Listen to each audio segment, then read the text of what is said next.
meeting is now convened. Please join me in the Pledge of Allegiance. I pledge allegiance to the flag of the United States of America and to the republic for which it stands, one nation, under God, indivisible, with liberty and justice for all.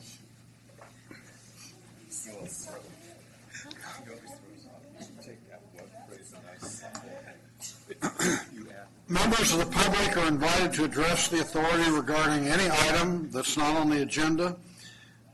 Please complete a speaker card if you haven't already done it and hand it to the clerk.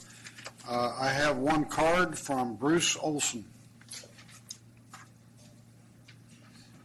Good evening, Chair Butt.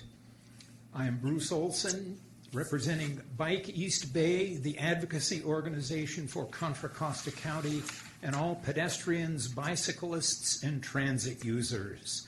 My concern this evening is with the I-680 Highway 4 interchange project. The plan is to replace the 1950s era cloverleaf ramps with flyover ramps. This is undeniably a necessary project. A necessary project. CCTA is the lead agency. Plans are done. The environmental approvals have been in place since 2008. Funding is via SB1. The project is specifically mentioned to be fast-tracked in that legislation. Currently, the Canal Regional Trail ends at Muir Road in the southwest quadrant of that interchange. This project is within the boundaries of the construction project. The Iron Horse Regional Trail passes to the east, just outside the project boundaries, and the Pacheco Transit Center is in the northwest quadrant of this interchange within the project boundaries. My presence here tonight is to make a request. Pedestrians, bicyclists, and transit users want to connect these 3 points with a Class 1 path. This is a reasonable request. Our justification is that freeways are barriers to passage. There is no provision to help bicyclists safely cross 680 anywhere in Central County. Blum Road is the closest crossing. It was adjusted when 680 added a lane in each direction about 5 years ago, but the lane width of that undercrossing is still substandard. The newly constructed space ended up as dirt behind the sidewalks. Center Avenue, the next crossing to the south, has 2 sidewalks but no bike lanes. Concord Avenue and Willow Pass Road don't even have sidewalks on both sides of the street, and the existing sidewalks are not ADA compliant in either case. Monument Boulevard does have sidewalks on both sides of the street, but no bike lanes. Treat Boulevard is under discussion to be restriped to include bike lanes, but only one side has a sidewalk. Support for this request is well documented in adopted plans. The CCTA's 2009 Bicycle and Pedestrian Plan supports this request. Caltrans Headquarters District has just adopted a statewide bicycle and pedestrian plan that specifically wants to help pedestrians and bicyclists cross freeways. East Bay Regional Park District's Trails Master Plan wants to connect the network. Our concern is that the plans for this interchange update project are done and they don't include the pedestrian bicycle transit connection. The project is shovel-ready and fast-tracked, and we fear that our non-motorized citizens are going to be left out in the cold. Since this is a freeway project, we have asked Caltrans District 4 to weigh in on it. Bijan Sartipi is looking into it. This is the 21st century. Projects, especially big projects, should include provisions for all modes of travel. This project is going to be around for the next 75 years. Please Let's get it right. Thank you. Okay, thank you. Do we have a motion to approve the minutes of the previous meeting? Motion by Pierce, Second. second. All in favor? Aye. Any opposed? Any abstentions? One abstention. Commissioner Trotter. Okay, next is a consent calendar. Is there anything anybody wants to take off the consent calendar? I'd move to accept. Hearing none, we have a motion by Second. Arnerick, second by Askew. All in favor? Aye. Any opposed? Any abstentions? Okay.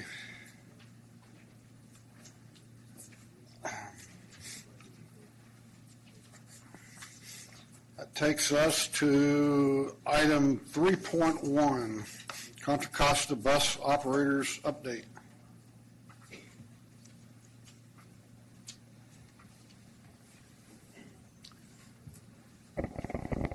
Mr. Chair, if I could kick that off? Could I kick this item off?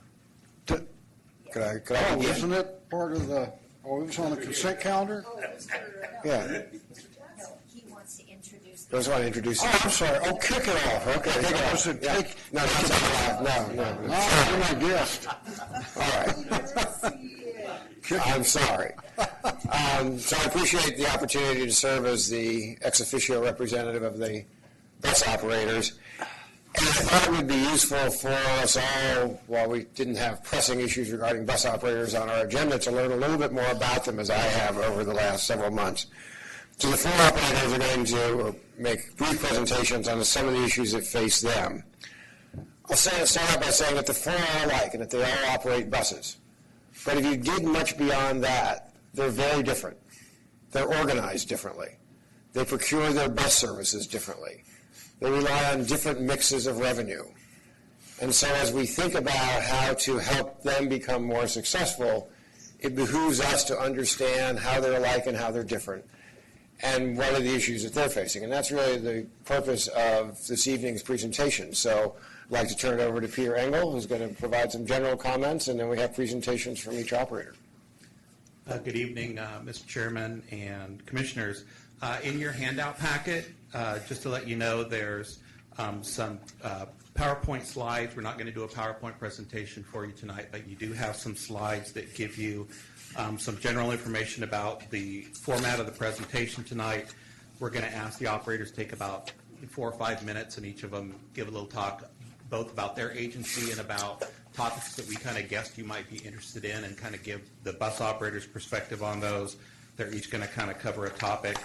Some of those discussion items are also listed on here. There's a map that shows the service areas in the county of each of the operators, some descriptions of SB1 and what that means to transit, revenues and such. And there's also profiles of the four operators. So they're not going to spend any time talking about their populations and service areas and number of buses. You'll have all that information right in front of you. So what I would like, if we can, is just have the four operators. We have three. We're still waiting for Robert from AC Transit, and hopefully he'll be here soon and can provide information on AC. So maybe we'll start with, in alphabetical order, County Connection. And if we could just let them do their presentations, and then we'll ask questions at the end. That way they can kind of get through, and then there could be more time for discussion with your questions and have them answered. Thank you. Yeah, you might stay there. Okay. Am I audible? Okay. Thank you, Mr. Chair, members of the Commission, Peter, and Mr. Tatson for putting this on the agenda. I'm just going to briefly highlight for those of you who are less familiar with County Connection than some of you are, kind of what we do and what we're facing and what's going on. And I've also been asked by my peers to briefly talk about SB1 and how that affects the small operators versus the large operators. County Connection this year just adopted its FY18 budget. It's just over $38 million, and that's combined fixed route and paratransit operations. Our farebox recovery ratio is declining right now, unfortunately, and we projected when the books are done for this fiscal year 17 at the end of June, we'll be at 14.3%, which is one of the lowest we've had in quite some time. And these addressing our paratransit fixed box or fare box ratio is above 10%, which is pretty good for an ADA-based paratransit service. Our ridership this fiscal year will probably land at about 3.6 million, which means our ridership going back to 2013 is flat. We did show projections for 14 and 15, but it's back down. Bus ridership, by the way, is down across this country. And people from universities to the American Public Transportation Association to transit operators are trying to figure out why is bus ridership down across the country, and I'll just highlight that real quickly. There's three things that many of us talk about. One is the price of gas is relatively down compared to where it was before the recession. That's one potential cause of the decline of bus ridership, but that's not well documented. The second, which is unique to some states but not all, particularly here in California, is 2 years ago the legislature passed a legislation that allows undocumented to get driver's license, and it's anecdotally thought that they're driving cars now as opposed to taking the bus. And in LA County, they estimate that there may be 600,000 such folks. The third thing is, as everybody likes to talk about, is what's going on with Uber and Lyft. And that's really hard to figure out because Uber and Lyft's data is private, so you can't kind of compare what they're doing versus what you do.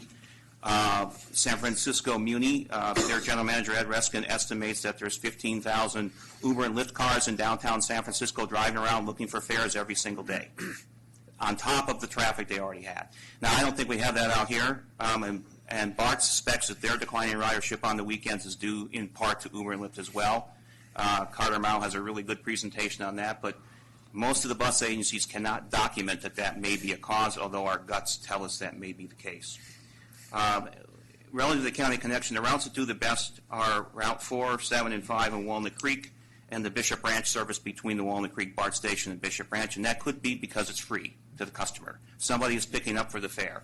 In the case of Walnut Creek, they are directly subsidizing the fares on Route 4 and Route 5, and through a PBIB that was set up at Shadelands, the fares are now subsidized on Route 7. And the Route 5 is carrying nearly 30 passengers per hour, whereas 3 years ago it was at 12.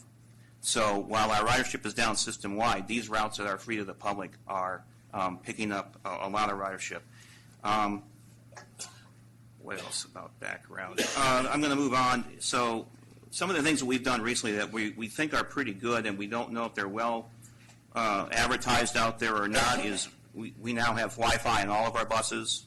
We have a system called Bus Tracker where you can use a smartphone to know when your bus is coming. Our web is becoming more mobile-friendly, so you can use a mobile device and get the same level of service on the mobile device as you would using a desktop computer or a laptop. We have a service in Alamo Creek. We call it the T1 service because that's the county fund that supports it. It's innovative in the way that it's funded. It's funded exclusively through developer fees that the County Board of Supervisors, led by Gail Okama and then Candace Anderson, made a part of the approval process for the homes that went into Alamo Creek. So if you live in Alamo Creek, you can board one of these County Connection shuttles, and it looks like a paratransit vehicle, and it's semi-door-to-door. There's collection points. So you meet at a collection point on a semi-schedule, and we'll take you to BART and back, and that is free to the resident of Alamo Creek because they're paying for the service through a development fee. You're starting to see more of that financing scheme for increased transit services across this country. We are going to be going to our board probably in a month or two, so for those of you who are on my board, I'm giving you a preview. We have been talking to a company called Transloc. They build software that's a platform where you can use that software to take that service in Alamo Creek and use your phone to schedule it, just like an Uber or Lyft. And it has potential for other areas of our service area in La Mirinda and the San Ramon Valley where we struggle to get ridership on the fixed route buses. As many of you know, we've introduced battery electric buses in Walnut Creek, and we are now going to take delivery on 4 more early next year, and those are also going to go in Walnut Creek after we had a consultant out of Atlanta assess all of our routes for electric bus performance and determine that Route 5 in Walnut Creek was the best choice. Finally, under innovation, we are talking to LAFTA, Livermore Amador Valley Transit Authority, about doing a joint autonomous vehicle project with them. They already have one essentially established that they have not implemented yet. They are struggling to move forward with it. I actually have some staff expertise that in part owes his expertise to Mr. Iwasaki, who is going to become essentially their project manager. They're going to bring the funds that they have from the Air District, and they've got the project defined in Dublin. And so we're going to do this jointly, it looks like, and we would be the staff, and they would be the funder, and the project would go in Dublin.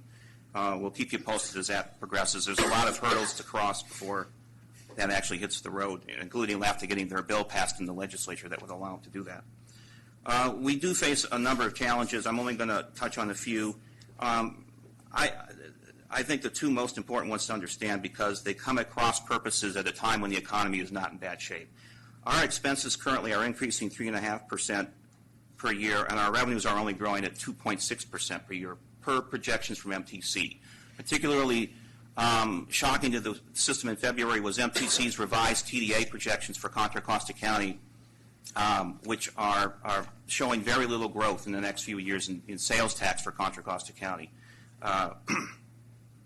Our expenses are going to be very difficult to contain at this particular juncture. We already suffer from a labor shortage. We have a number of bus operator positions we struggle to fill, and a number of mechanic positions that have been open for years, as well as when our senior administrative people leave, recruiting younger people who are qualified and talented and understand the new world that we live in.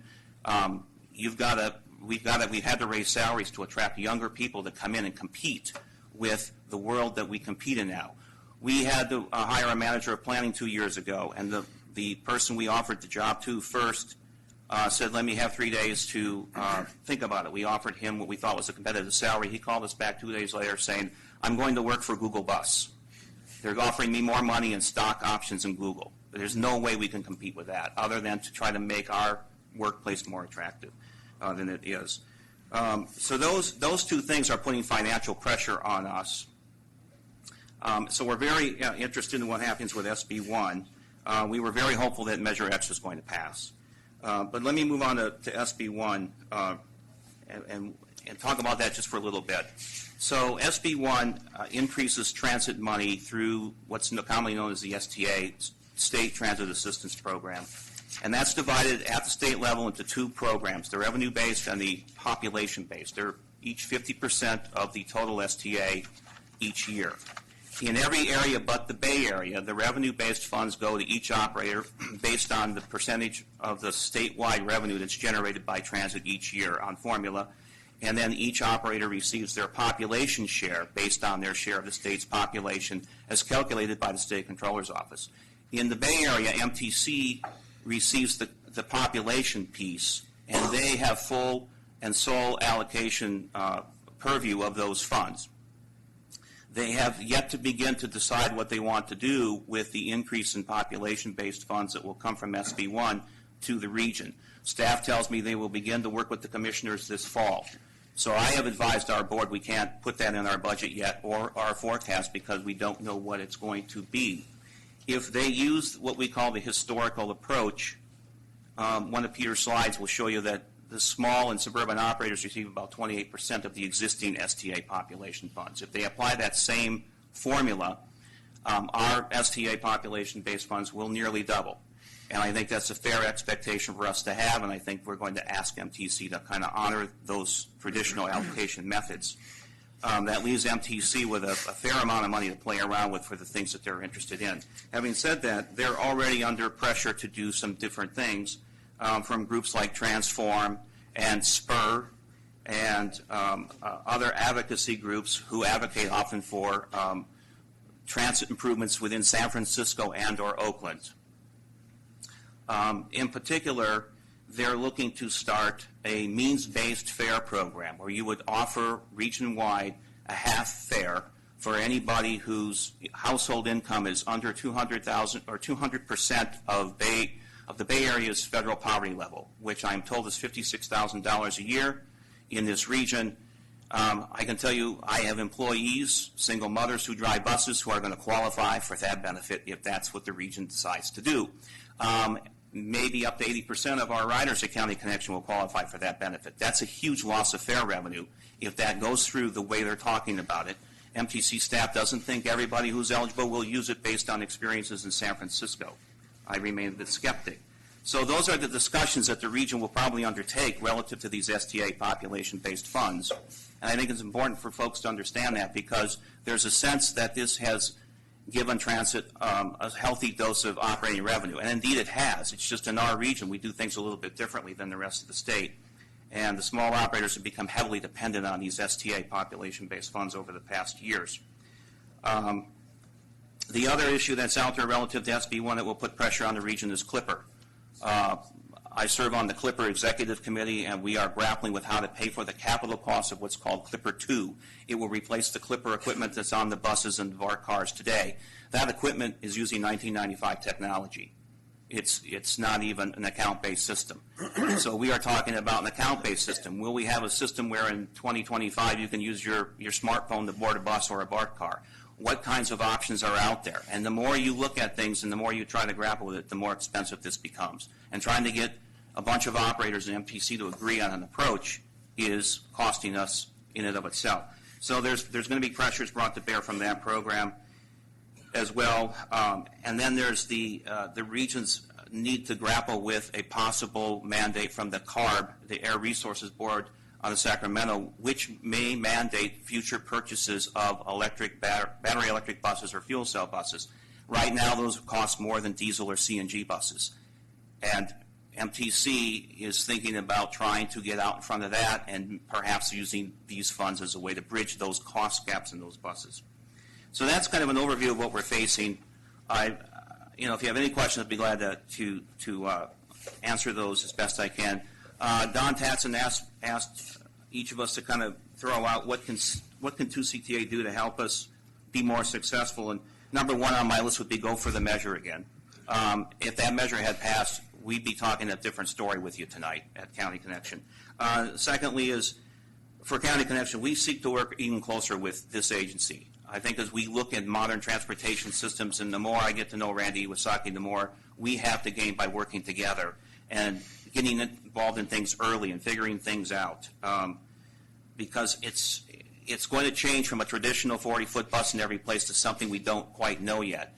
And different agencies are set up differently, and there's a lot of different bureaucratic things that have to happen for a project that may make sense for an area to take off the correct way. And I think by working together more closely, we can figure those things out.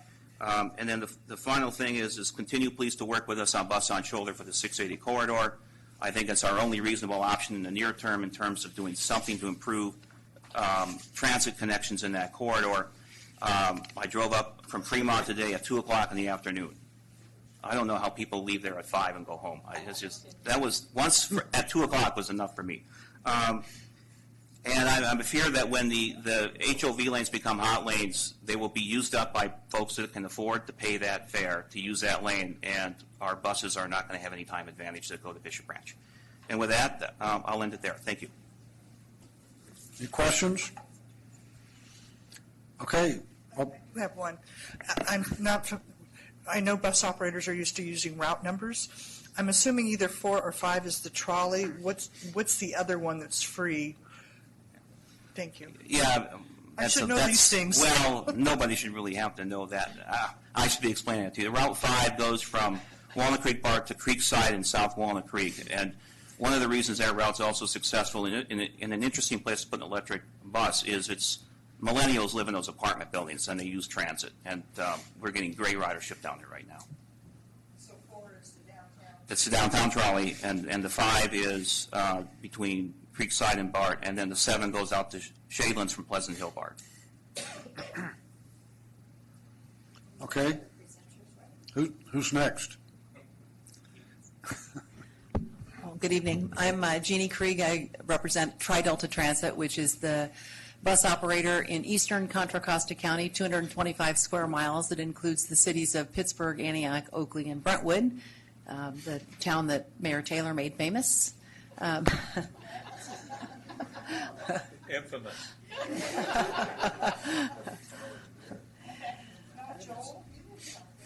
Well, he lives there, but He's famous because he lives there. Fun fact, this summer we're celebrating our 40th anniversary of operating bus service in East County. We've grown quite a bit since those early days, and today we serve close to 10,000 people a day. Some of the big issues that my board of directors is looking at right now is serving the new e-BART stations when they open. We've got 2 new BART stations coming, one in Pittsburgh on Railroad Avenue and one in Antioch at the Hillcrest Avenue off-ramp. And we have traditionally carried about 20% of our ridership to the existing Pittsburgh Bay Point station.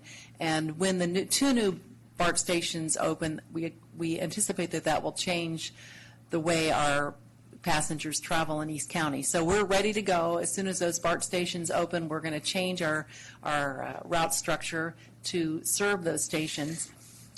One of the big issues that we have that we're grappling with right now is those stations are being built with constricted parking. And so we are going to have more people rely on the bus, we think, but we also have people who can't rely on the bus because they live in the exurbs, the way out Bethel Island, Discovery Bay, where the buses can't and don't go. So we actually own 2 pieces of property. We're shovel-ready to build 2 park and ride lots. We need about $3.2 million for each of those lots, and we cannot get federal funds for those because of the way MTC allocates federal funding to the Bay Area. So Randy's aware of this. We talk about it all the time. Someday we're going to get my... Hey, you snooze. We've also been working very closely with BART and BART staff on the 3rd park and ride location further out the McCollum Trail. But that really is what we're focused on these days. In addition to that, we're grappling with how we evolve our agency from being just buses to being a mobility manager. Rick touched on some of the issues that we're all facing in the industry, and society's changing. There's lots of reasons that transit ridership is going down. Rick mentioned a few of them. There's lots more. People are working from home. People telecommute. People work odd hours, and so they don't have to take the bus anymore because they can miss the traffic. There's a dozen other reasons. If you wanted to have that at topic, we could probably talk about that for an hour. But we're looking at ways we can evolve our transit system into being a mobility manager instead of just buses. We're getting solar on our building. We're getting electric buses later this year. We actually have 2 electric car charging stations in front of our building now for Randy to come charge his car.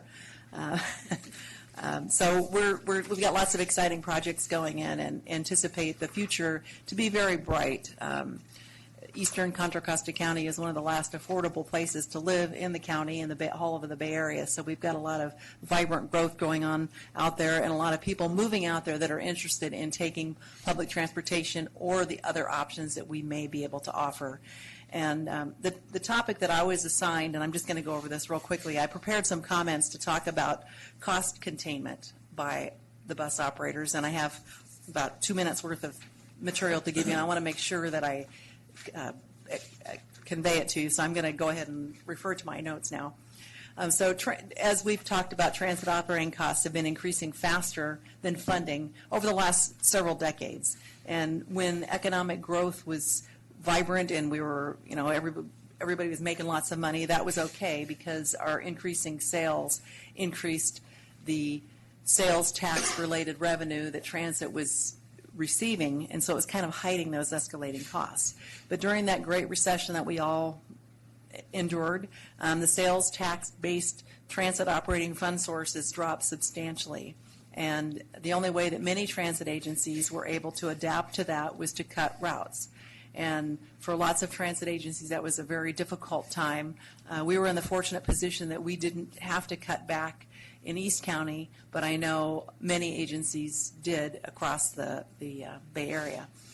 So now we're before you looking for increased funding sources as one of the many ways to restore those services, maintain our existing services, and even grow our service as our areas expand. But controlling costs also have to be part of that picture. We need more money, but we also have to control our costs.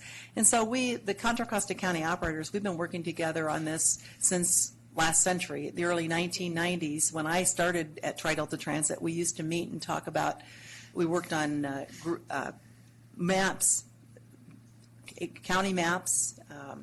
We procured software, fuel, buses.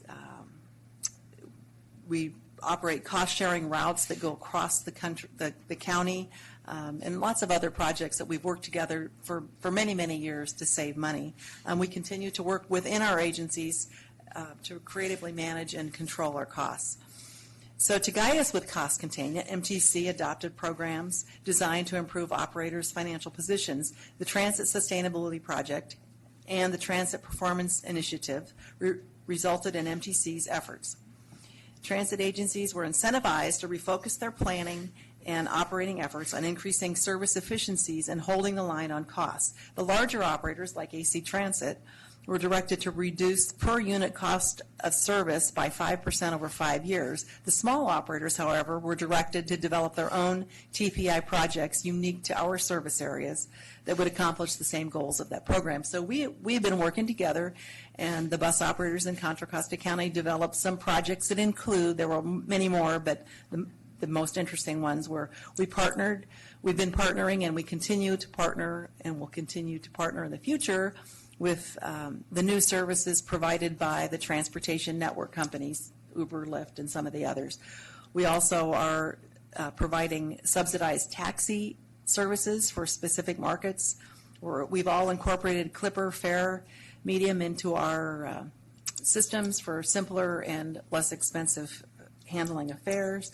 We also have you heard Rick talk a little bit about the Wi-Fi on his bus. We've all rolled out extensive AVL systems and real-time information. Anybody can pick up their cell phone in Contra Costa County and find out when the next bus is coming to their bus stop. So we've all embraced the new technology, and we continue to look for new and creative ways to manage our costs through coordination, taking advantage of various technology, partnering with new entities, and working with each other and our staffs to implement cost containment strategies within our workplace. As you know, bus transit is a labor-intensive business, and labor costs comprise about 75% of a bus operator's total operating cost. We've heard in the news a lot the last several years about inflated costs and barriers to labor efficiency that are created by contracted work rules. Calls for changes and improvement of these work rules are being made, but it continues to be a challenge when it comes to labor negotiations. There's been a fair amount of public interest regarding high wages and costly benefits provided by Bay Area transit operators. So when MTC's OBAG 1 plan examined compensation at Bay Area transit operators, they found a nuance here in Contra Costa County. The salaries and benefits being provided here in our county were not excessively high by Bay Area standards. Much of the concerns about wages and benefits at transit operators focus on pension costs and the unfunded pension liabilities. But this is not necessarily the case for Contra Costa bus operators. Not all of us offer defined benefit plans. Not all of us are members of PERS. We are all monitoring our retirement plan costs to ensure that those costs do not become a barrier to our sustainability. So the theme we're conveying here is that transit operators in Contra Costa County are working on several fronts to control our operating costs. At the same time, we're seeking increased and more stable sources of operating fund revenues to ensure sustainability and to provide new service where it will be efficient and cost effective and make sense. Any questions? Questions? We can hear from Paul. Well, we already did. I think we'll just take your choice. You got questions now? Go ahead. Okay. All right. We can wait. We'll do it again. Okay. Thank you. Okay. Who's next, Don? So I'm going to go next. So Rob Thompson with the Western Contra Costa Transit Authority, WestCat. We're probably the smallest agency of the four in terms of our service area. We operate mainly in we operate a local service in Western Contra Costa County, Penola and Hercules, We also operate more regional service into Alameda County, to the BART system, into San Francisco, and we also link into Martinez, so we actually come across the hills. I'm going to talk a little bit more broadly, rather than focusing on some of our own specific agencies, but I will touch a little bit on our link service, which is our San Francisco service from downtown Hercules, which we started in September 2005. We saw significant ridership growth until we reached a plateau in the last year or so, which was down to the fact that we reached capacity of our vehicles. We're operating 15-minute service during the peaks, and we're at capacity on a number of 57-seat vehicles. So we're actually going through the process of purchasing some double-decker vehicles at the moment so we can increase that capacity, because we do believe there's still latent demand within the area to make that trip. The recently completed express bus study undertaken by CCTA identified service from our service area into Berkeley, Emeryville and Oakland, areas which were not particularly or not currently on the BART network. If we were to go through the process of evaluating new service to those kind of areas, we would need to seek some new operating funds. I think the area I'm going to kind of talk a little bit about is the challenges that or the benefits that we bring to the community and the challenges that we have in providing the service to the individual communities. So I think we're all aware that congestion is increasing, as is development throughout the county and the region. In order for transit to be able to provide access to some of these new developments, additional funding is necessary. Without new funding opportunities, it's left to the individual transit boards to kind of come up with the best way to serve their individual communities with their available funding. There's a lot of new high-density housing being built, and new neighbourhoods are popping up. And there's an expectation within a lot of these developments and the people who are moving to them that transit will be provided. That's not always a realistic option, just given the financial constraints that we have. But I think there is that expectation that we will provide that service. Without it, we're just going to be adding more congestion to the road with more cars. We all have a desire to reduce congestion for the good of the economy. Transit is essential if the region is to grow in population and economic activity. Congestion is a disincentive to future growth. One of the issues that we're currently looking at is the balance between providing service to the commuters. We provide a lot of trips into San Francisco, we provide a lot of trips into the BART system, but we also have our local trips for our local residents. Often, a lot of our services is for people who have no other forms of transportation options. I think all of our transit agencies in the county are the de facto school bus service. We also provide a lot of medical trips, people who rely on medical trips, a lot of access to shopping, to employment, and obviously educational opportunities. As I mentioned, we do link to the BART system. I think we all have connections to the BART system, and that's a major factor in what we do every day. This network's vital and a significant benefit. It doesn't only help reduce congestion, but can also be the let me restate that, sorry. So I think one of the things that we can provide is not only to reduce congestion, but in terms of regional investments and regional and investment of finances, we're not always looking to invest in large parking structures. Operating these vehicles, transit vehicles, bringing this access to the BART system to be of a benefit. One of the major issues that we would like to kind of work towards and start addressing is enforcement of HOV lanes, and we really think it needs to be stepped up. We have a big issue on I-80, and there's issues on 680 and other parts of the county, but I-80 is a big issue for us. Transit access and utilisation of the HOV lanes can barely make a difference to congestion, but only if it's properly enforced. Transit can and does play a vital role in the community, and as operators, one of our biggest challenges is keeping up with the needs of the community and operating a service that fits within our financial constraints. Thanks. Questions? Okay, go ahead. Good evening. Robert Delazario, Director of Service Development and Planning for AC Transit. AC Transit operates the public bus service in West Contra Costa County, just below West Cat. We serve El Cerrito, San Pablo, Richmond, and unincorporated areas of the county in the western area, including Kensington, North Richmond, and El Sobrante. Altogether, We have 23 bus routes in the area. 9 of them are fixed route during the day. We have 2 Transbay routes, 2 late night routes for all-nighter service. And then we have 10 school routes. So similar to WestCat, we do provide we're one of the sole providers of school bus service. Some of the key corridors we serve in West County include San Pablo Avenue. We have a rapid bus service along San Pablo Avenue. There's 13,000 daily riders along that corridor, so it's one of the strongest corridors for AC Transit as a whole. We also serve McDonald Avenue through downtown Richmond, 23rd Street, and Cutting. All of those routes primarily traveling through the city of Richmond. Our system ridership is 175,000. We stretch from West County, as you know, all the way down south to Fremont, so we have quite a large service area. Our West County ridership is about 17,000. Our Transbay services, which is one of our more popular services, we carry about 15,000 riders a day across the Bay Bridge into downtown San Francisco. Overall, our ridership, similar to transit agencies across the country and also in the Bay Area, our ridership is down. It's dropped about 5% over the last 2 years. But surprisingly, Transbay ridership is up, so that demand into San Francisco is still there. A lot of other transit agencies have seen more significant transit ridership drops, but we have put out some initiatives there to mitigate for that.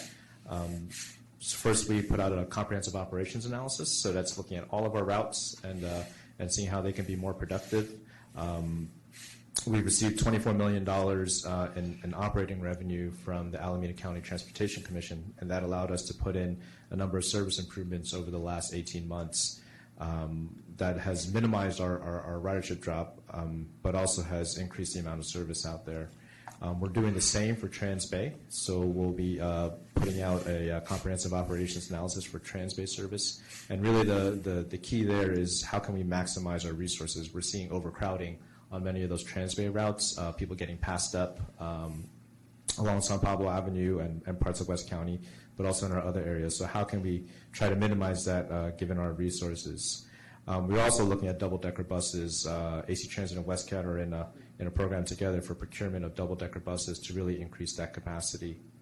About a year ago, I came to the authority with a plan for what would a service plan look like for West County, and it really is improving the service along the key corridors: San Pablo, McDonald, 23rd, and Cutting. And that plan was, I think, $6 million in operating annually, and we were looking for something like Measure X to help fund that improvement. So one of our asks is similar to our transit partners is putting back out a measure there for vote so that we can get some operating dollars and some capital investment dollars to put into the service in West County where it's desperately needed. The final thing I want to talk about in terms of an exciting initiative that AC Transit is putting forward is flex service. So as our partners have mentioned, we are in a unique situation where you have a very strong economy, yet you have transit ridership dropping, and that's pretty unique for AC Transit. Usually when the economy is good, our ridership is up. Economy goes into recession, our ridership drops. But here you have this unique diversion. And a lot of it we feel has to do with rideshare, so the Lyfts and Ubers of the world. The data isn't out there for us to really quantify that, but I think there's enough evidence out there that you see just on the road of people taking rideshare as opposed to fixed public transit. And the other piece of this is low fuel prices. I think that's also a big contributor to people rather driving instead of taking transit. So we've implemented this program called Flex Service, and Flex is demand response. Demand response is something that's been around for 20, 30 years in public transit, but I think it was very laborious. And so really it's been relegated to only paratransit services. But we did find software through a company called DemandTrans, which is similar to some of the other companies out there that provide software that does scheduling as well as dispatching of vehicles. And so very similar to an Uber ride, you're able to use your smartphone schedule a trip in a certain zone in Newark as well as in Castro Valley. And then that's when you're scheduling your trip, you'll get a confirmation back and saying you should be at the bus stop at this time, and it'll take you to your destination at this time. So it really is true demand response and really taking advantage of technology. And I think those types of services, if we're ever going to be competitive in the low density areas with the ride sharing companies, those are the type of services that we want to put out there. This type of service is more efficient, and what it can allow us to do is really focus on San Pablo Avenue, International Boulevard in Oakland, and really put our investment where we know there's a lot of people that will take transit.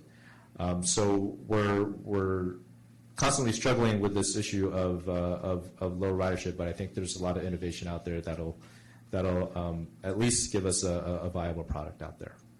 Thanks. Questions? Did you have a overall? Go ahead. Yeah. Well, I appreciate, Don, having this. It's good to kind of hear from each of you and understand the challenges, and I think the handout shows the financial challenges. But I think, and this is opinion, I just want to give this as food for thought, high-level view, and something to walk away and think about it. That the one statistic that we never want to talk about with public transit is what's it actually cost per person. We talk about the total cost of the system, how many miles we do, because we don't know the answer. So I'll give you some numbers. So 2 of us sitting here have dedicated congestion relief bus systems. So we're picking up kids and moving them.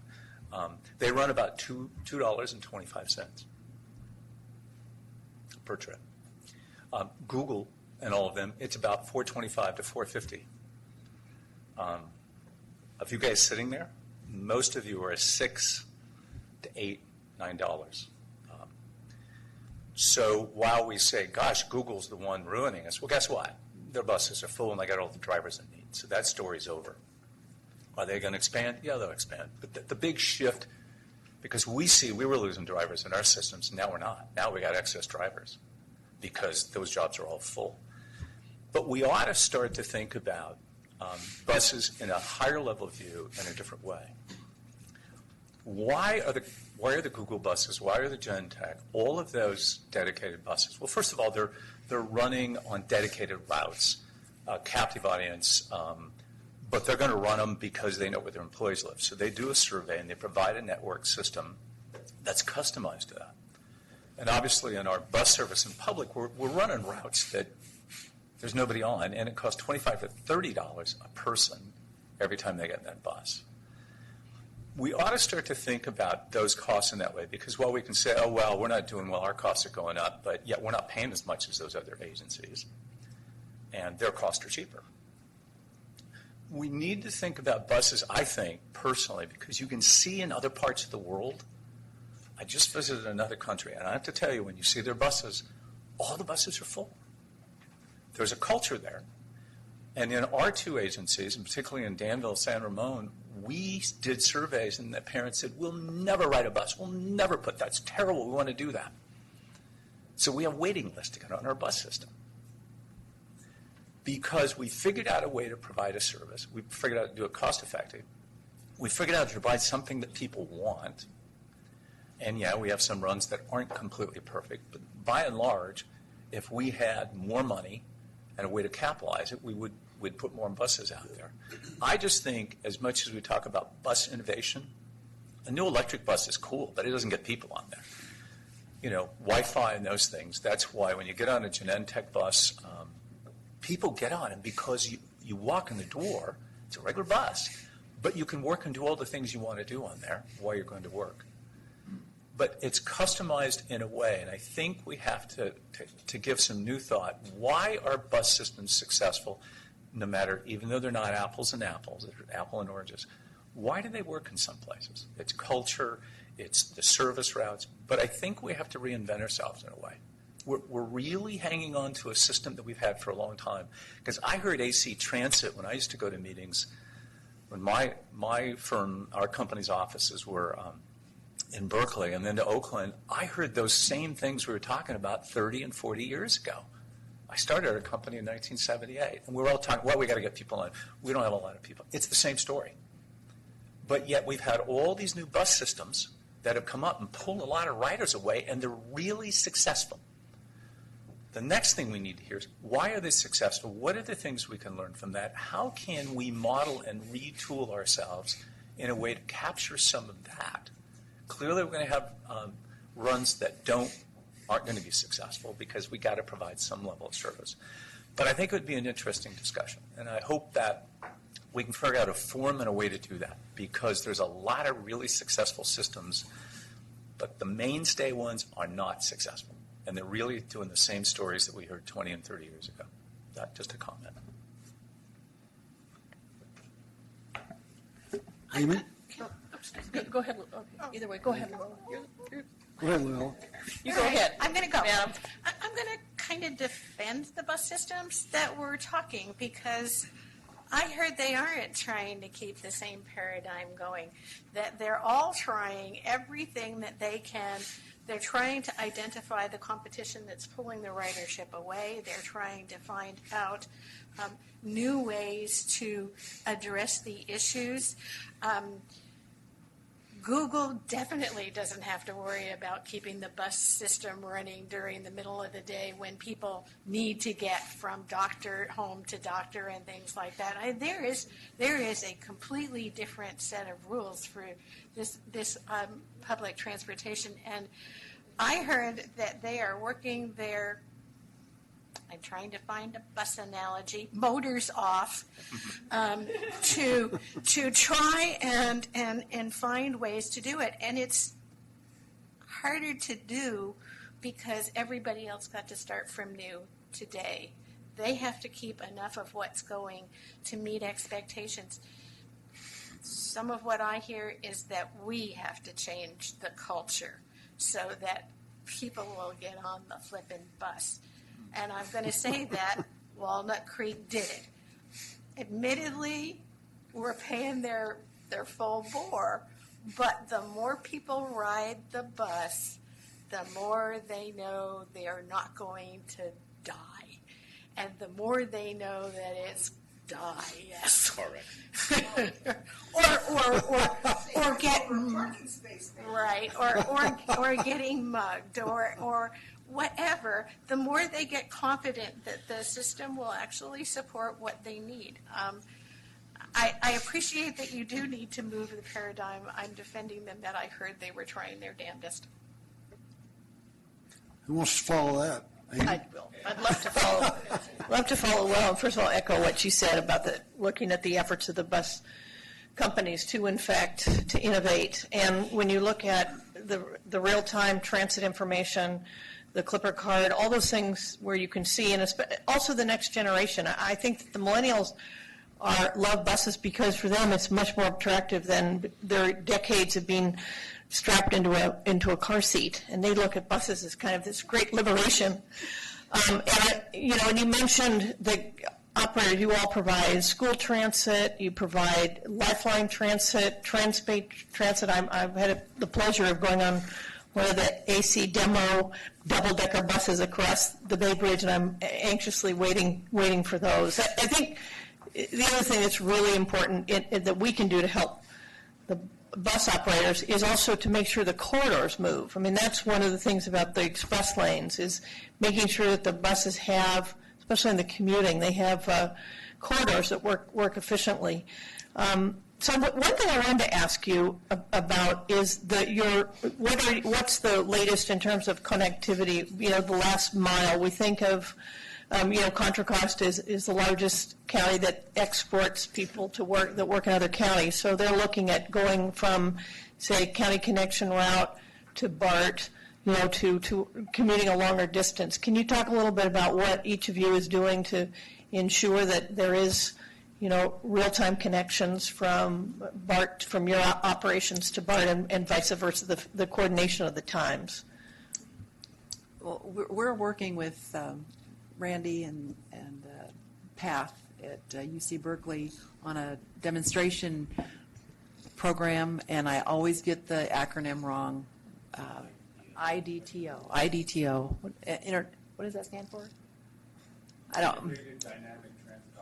Thank you. Integrated dynamic transit operations. In fact, Tuesday, they're coming out to our facility for the next reveal of the next step in this project. So we are working with some high-level thinkers on trying to address the first and last mile issues. There's not one answer. There's got to be a combination, and I go back to the park and ride lots that we would love to build. That's one of the answers, is getting people to a central location so we can get them to the backbone BART system. The Uber and Lyft, partnering with Uber and Lyft, our taxi script programs, that's another piece that would work. There's not one answer. There's lots of them, and I think we're all working together to come up with some solutions. Jeannie's touched on a lot of things. We do provide some first and last mile connections that work well, and they tend to work well in places like Concord, where we have 10 to 15-minute headways on Clayton Road during the peak, or the connections between DVC, Diablo Valley College, and the BART system. They don't work so well in other areas, and it has been historically challenging to use a 40-foot bus to penetrate effectively suburban neighborhoods. So when people like Commissioner Arnerich talk about change, he's right. We have technology opportunities now that we need to look at. We know that the Googles of the world are pilfering some of our customers. And one of the options may have to be, do we then facilitate private sector solutions? I don't know what the answer is, but whenever I think about working with Uber and Lyft directly, I start to wonder, is there something we should be doing so they can be more successful on their own? Or because that's the old, in my personal view, and this is just my view, as somebody who's been working in transit in this county for 25 years plus, every time something new comes along, we talk about how can transit contract with this entity to do something, and that's another bureaucratic entity getting involved in something. So I'm not saying that that's the wrong approach. We don't know. I think these experiments and these demonstrations have to take place, and we learn from them, and we learn more what the public is going to want and not want.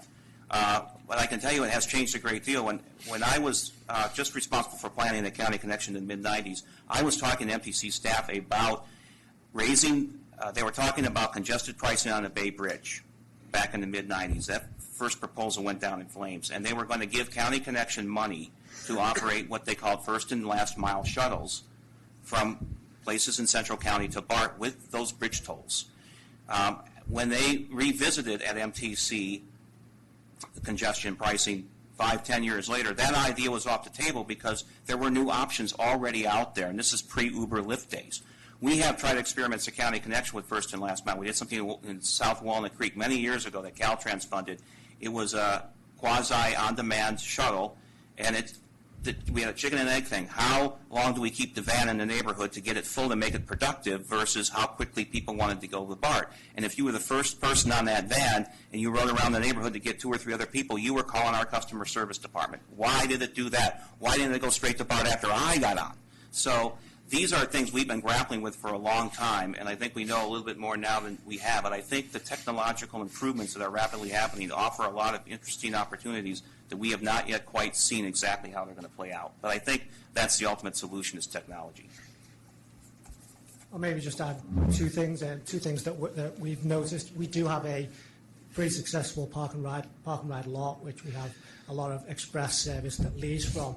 The express service leaves at, we have service to BART roughly every 5-6 minutes during the peak, but our local collector service that arrives or leaves that lot is more at 45 to 50-minute schedule. So there's definitely a disconnect there. But the success that we had was with our Transbay service. Our Transbay service actually does loop through a neighbourhood. It's almost a collector system that comes through the neighbourhood before it gets to the transit centre. And often it's full when it gets to the transit centre before it gets onto the freeway. So I think as we're starting to think about this, we've seen the success of having a collector route, and it's something that we're looking at to kind of improve some of the other connections within the community. Yeah, we have 3 things. One, our service I believe except for a handful of routes, every single one of our routes actually goes to a BART station. And so we use the BART stations as transit hubs all throughout AC Transit service area. So we do provide that, and historically have provided that first and last mile connection. We also are looking at park and rides. The Bay Ridge corridor is a big deal right now in the region of relieving congestion on that corridor, and AC Transit and WestCat are two ways that we can do that, and also looking at park and rides, and whether you're going to get there by car, whether you're going to get there by car share, whether you're going to get there by bike. Those are going to be multimodal hubs where you can hop on transit. And that experience is great. It's a nice bus. It's a premium fare. People do have their Wi-Fi. It's very similar to the Google system. And you can get to San Francisco, and while you're going to San Francisco, you can be doing some work. So that is one of the successes for AC Transit that we're really trying to push and promote. The third piece is what I mentioned earlier, which is flex transit, so looking at demand response. Right now we have it in Castro Valley. People are using it to go from the hills of Castro Valley down to the BART station.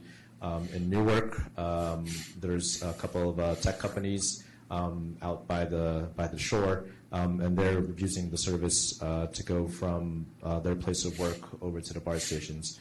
So we're in the pilot phase right now. It looks like we have to make a decision by March of next year if we want to continue the service, expand the service. But it truly is first and last mile connection.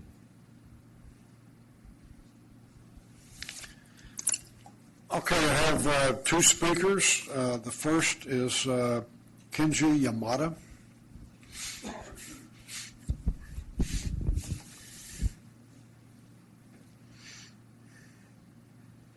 Chair Butt, members of the Authority Board, I'm just curious to know by a show of hands how many board members and staff here ride the bus regularly. I see 2 hands. Thank you. Just curious to know by a show of hands how many of you ride the bus regularly, staff and board members. Yes. I see 1, 2, 3, 4, 5, 6 hands. Thank you. Yeah. And yes, they have me ride BART regularly. And looks like all the Authority Board and a number of staff. Thank you. And how many get to use the escalator?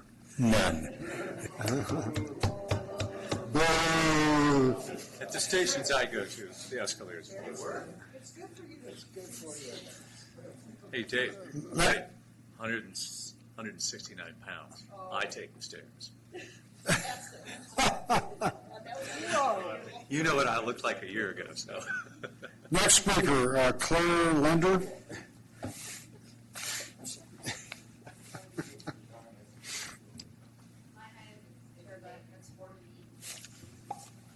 Different item. Different item? Okay, sorry about that. Okay, so I think we're ready to move on to, okay, sorry.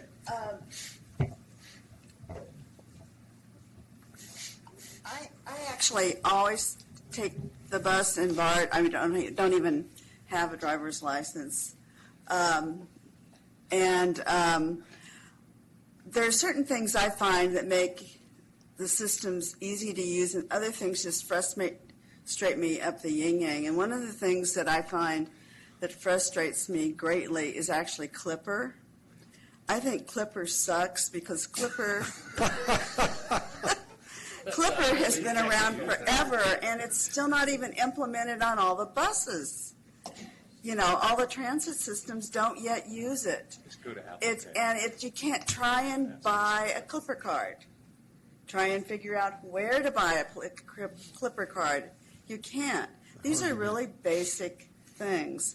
And I'm not sure what it is about the way we do some of our projects, but I think Clipper is a good example because it points out how user unfriendly it actually is. I mean, it's great if you already know how to use it, but if you want to start using it, how would you find out about it? You know, how would you actually be able to do it? And I think that if we would think about all the different components that there are in using transit, we would find that there are similar things in other things too. It's not just Clipper.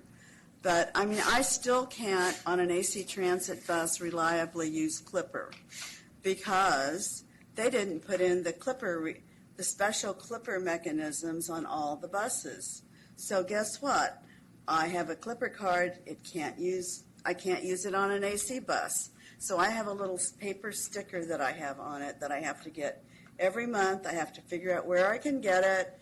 I have to get there first before somebody else gets there and gets the sticker from the grocery store. And that's about what it's like this month when I go to use Clippers. So I think that if we would look at the different aspects to it and think that we have to not do fancy projects, not do great long studies about preferences and stuff, but figure out how to make things work, that it would go a long way towards enabling people to use those systems. And it might sound like a silly thing to say, but it really is, unfortunately, kind of the state of how things are in many ways in our transit system.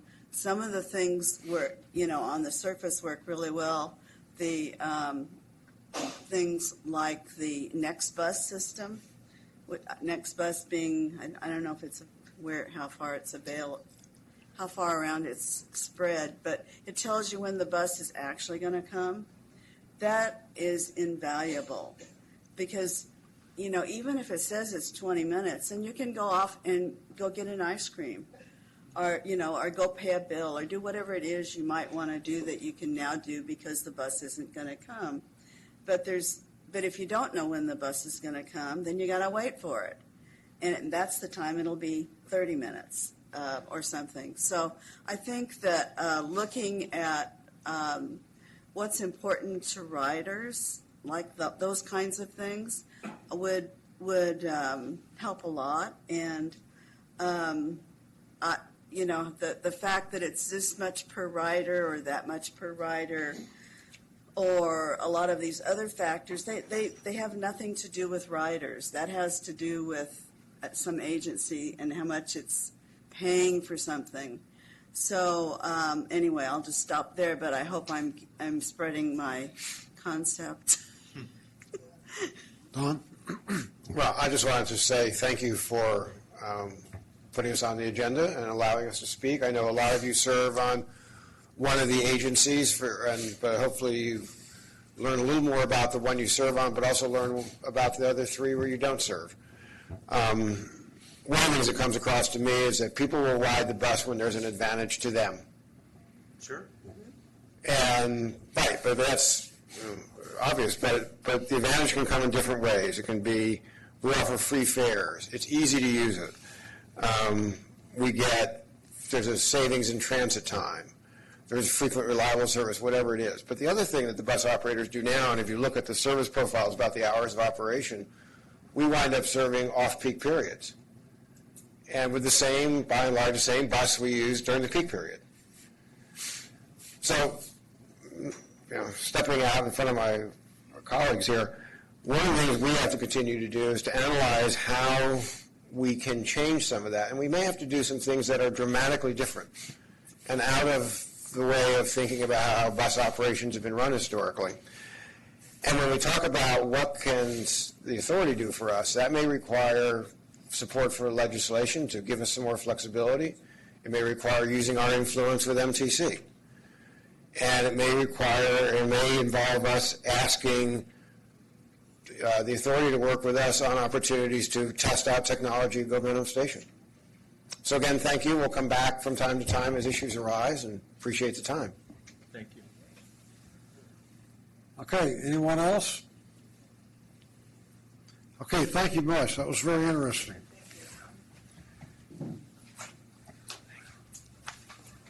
Now we're at item 4A6, legislative update.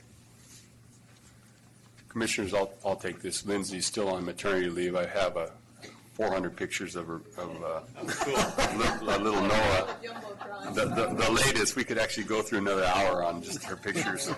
But the latest one is... We have a baby? Yeah, little Noah. Noah Willis. A family. So little Noah Willis was, I guess, wheeled into the office today, and he sat behind my desk just to get a feel for the chair. So when was he born? June 1st, if I remember. Okay. Yeah, so he's a few days old. Was there an announcement? Oh, okay. No, I'm There is making now. it right now. By the way, Lindsay Willis had her baby. She can be out for 3 more months. So on the legislative update, I am going to carry this item. I'm going to introduce Jason Ty. But before I do that, we need a position on some state pieces of legislation. And the first one is in your packet on 4A6-3, Attachment C. It's a public records supervisor of records, AB 1479. And so, Bonta, so we need a position. It adds more requirements to our already onerous process. And I'll so- move an opposed position. Thank you, Supervisor. Thank you. Oh, okay, all right. We've dealt with this at our agencies, yes. Yeah, okay, thank you. Can we take an action on this? It's Yes, not- I checked with our legal attorney. Okay, all right. So we have a motion and a second. Yeah. Is there any public comment on it? Hearing none. All in favor? Aye. Any opposed? Any abstentions? Thank you. Thank you. The next piece of state legislation is AB, and we just found out about this today, AB 1069, and it requires the regional transportation agencies to basically run and regulate and permit taxi cabs. Huh? And the bill will affect the following urban counties: Alameda, Contra Costa, Orange, Los Angeles, Riverside, Sacramento, San Bernardino, San Diego, and Santa Clara. So San Mateo must not be an urbanized county yet, so they were left. Move to oppose. Okay, thank you. We have a motion and a second. Is there any discussion? Are there any public speakers? All in favor? Aye. Any opposed? Any abstentions? Thank you. Thank you for the, okay, so I would like to introduce Jason Ty. Jason Ty is the president of CC&H. He has some staff members, Maddie and Matt, with him there. A great firm. We had them on board for a few months now. And I'll talk in my executive director report, something that we did today in Washington, D.C. earlier today. But Jason Ty comes to us. He graduated from a university somewhere in New York, was very cold. He started his career on the Hill in the mid-'80s, right? Spent about 15 years. Oh, yeah, sorry, the mid-'90s. Sorry, the mid-'90s, you're correct. I started in the mid-'80s. You started in the mid-'90s. And he worked on the Hill. He was the chief of staff for Congressman Daniel Lipinski out of Illinois. And you can fill in the rest, Jason. Welcome. Thank you, Mr. Iwasaki. I think you need to turn your mic on. All right. Mr. Chair, Vice Chair, members of the board, thanks for the opportunity to speak today. Let me just say, first of all, it's a real honor and privilege to work for the board, work for this entity, work for Randy. Really, in the CEO, executive director here, you really have the James Brown of the transportation industry. And he truly is the hardest working guy around. And he has a great shuffle, too. He's dead. But I would say this, and I say this because he flew into D.C. yesterday. Last week, and I think Randy can provide the details, last week we got a call from the House Transportation Committee out in Washington, D.C., and they said, look, you know, your guy Randy came in about a couple months ago, talked about Momentum, talked about innovation. We really want to hear, we're doing a listening session on autonomous vehicles. We want to hear from CCTA and Momentum Station. So this is last Wednesday. And so he flew in on Tuesday night. Is today Wednesday? It's just such a blur. Flew in Tuesday. We got together, had a working dinner with the former CEO of the ITSA. Talked about and did a pre-briefing on this morning's meeting with the Highways and Transit Subcommittee. The other participants were Daimler, an OEM, the Auto Alliance, someone from AAA, and then Mr. Iwasaki. And we met with Chairman Sam Graves of Missouri, who is rumored to be the next chairman of the House Transportation Committee. And in the span of 20, and then we got on the plane, 10 a.m., we got on the plane at 12:30, rushed out to Dulles Airport, got here 3:30, 3:35, took BART, was an hour and a half, got here about 5:15 and hailed a bunch of food, and here we are. And so I think that really is testament, frankly, to him. But I think it's also testament to the board. A big part of it begins and ends with the board because you provide the vision, the leadership, the parameters, but also the ability to let people run. And I think that's a real big testament, frankly, to the board and your vision in creating this set of circumstances to really make this happen. So let me speak a little bit about, and I know Mayor Hudson, he was out in Washington, D.C. earlier this year. We did a visit. We filed a report. I presume Lindsay and Randy probably spoke about that. So I'll leave that to the side for right now. But would like to kind of speak a little bit about kind of the 30,000-foot level, what's going on in Washington, D.C., how does it impact CCTA, and then open it up for questions and You can explain what's going on in Washington, D.C.? I was going to say Q&A, but I don't know if I can provide any A's. But I think we can provide at least a general analysis of some of the things that really are moving once we remove some of the cacophony of noise that's out there. But I think, earlier this year we made a visit to Washington, D.C., had a great set of meetings with the CCTA team, and then, obviously Mayor Hudson and Randy. Met with not only the congressional delegation, which is an important part. I mean, you have a fantastic congressional delegation. Mr. DeSaulnier, frankly, has been doing tremendous work. This Congress, he was appointed to the House Transportation and Infrastructure Committee and has really worked in trying to carrying a lot of water for what we're trying to do at Momentum Station. So very, very exciting. But outside of the congressional delegation, you have all of these other committees that matter. These are the folks that set the funding levels. These are the folks that set the parameters.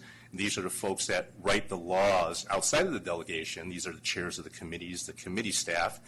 And so we met with folks from the appropriations committees, which in Washington, D.C., I don't know how it works in Sacramento, but in Washington, D.C., there's a very influential committee. Congress has the power of the purse, so that sets the money.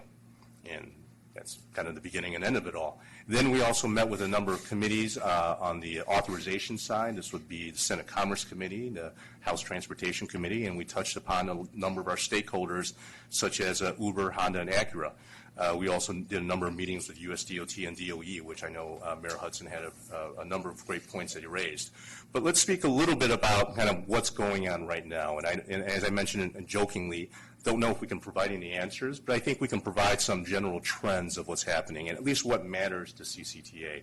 We all know what we read on the news. We see it all the time. But moving away from that to the transportation space, there are kind of a few key items. Number one, on the administration side, as you have seen, this administration has proposed a $1 trillion infrastructure package. That $1 trillion infrastructure package will be, the details aren't exactly out yet, but we're looking at about $200 billion in potentially direct funding to leverage $800 billion in private equity.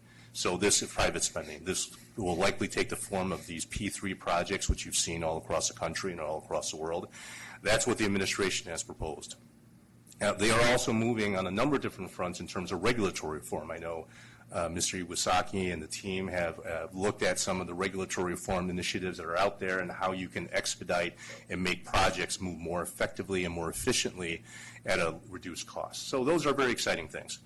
The administration is also focused, as you've probably seen, American manufacturing, Hire America, Buy America, trying to move the envelope when it comes to American jobs. So that's a very big element out there as well.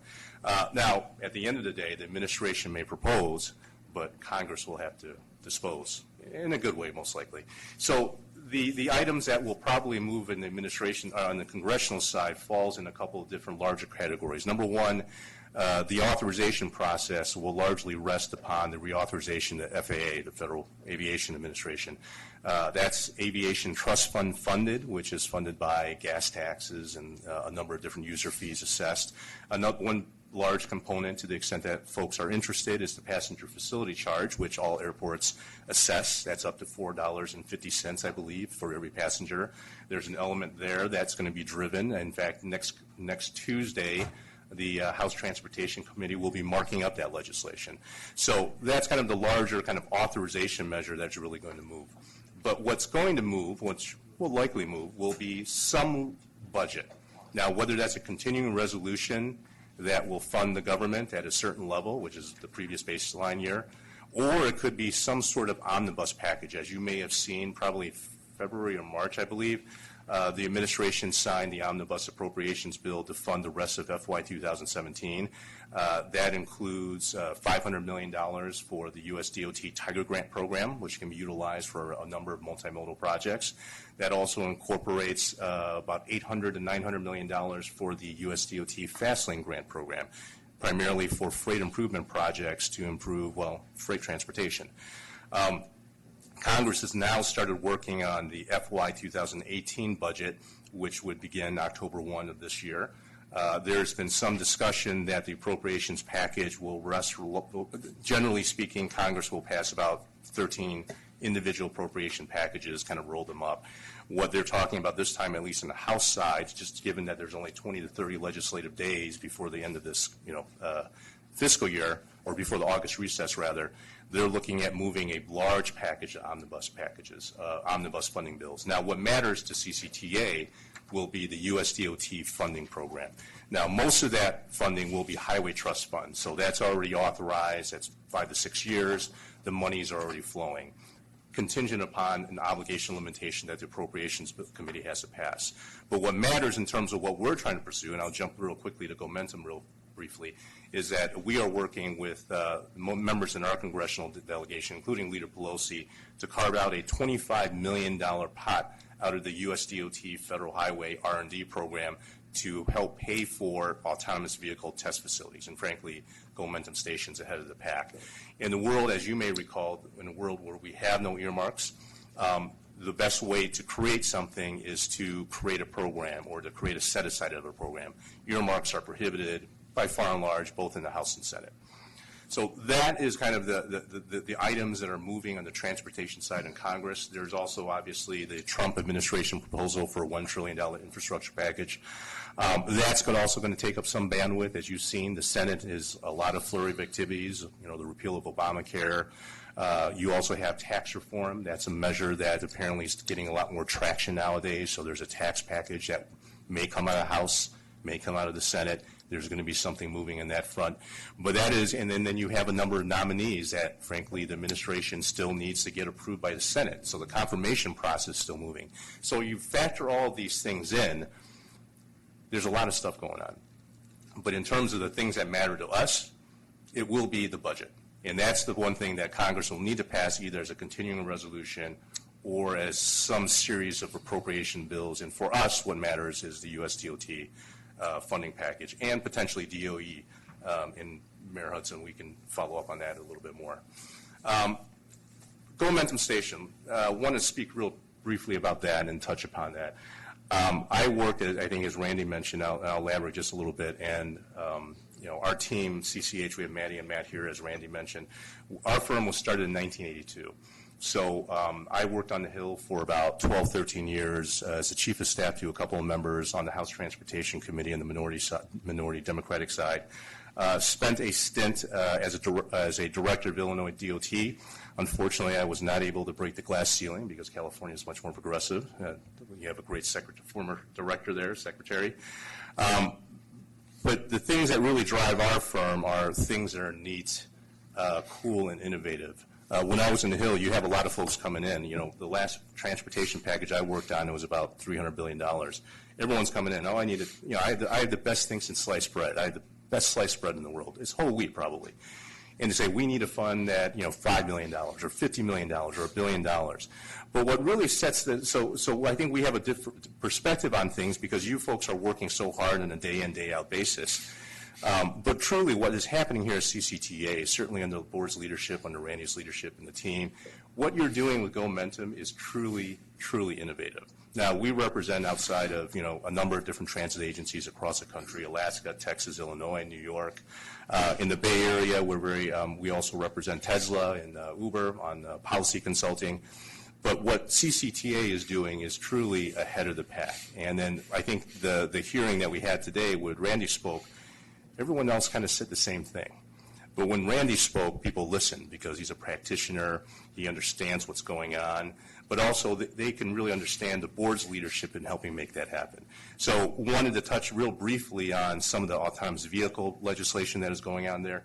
The House Energy and Commerce Committee, which has regulatory authority over NHTSA, is moving a package of 17 legislation bills, I think, 14 bills. They're going to be marking up this next July as in this coming July. The Senate Commerce Committee is doing the same thing. So everyone's very hot about autonomous vehicles, but nobody really knows. I mean, I guess I'm admitting this on record because it's a public thing, but nobody, I think, in Washington, D.C. really understand what that means. And I think what's happening here at Gomentum is really symbolic of what you can really do if you put your mind to it and you have that vision and leadership to make that happen. So those are the things we are monitoring. We are assisting a number of different grant packages, working with the delegation, and we're very excited to have this opportunity to be part of this wonderful team. So with that, I'd love to open it up for any questions, and I'll try to answer what I can answer. Thank you. Mr. Trotter?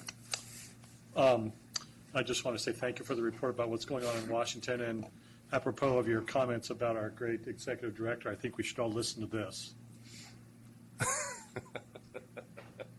This is being broadcast, by the way. Well, then we can listen to it later. I just have a nice James Brown YouTube.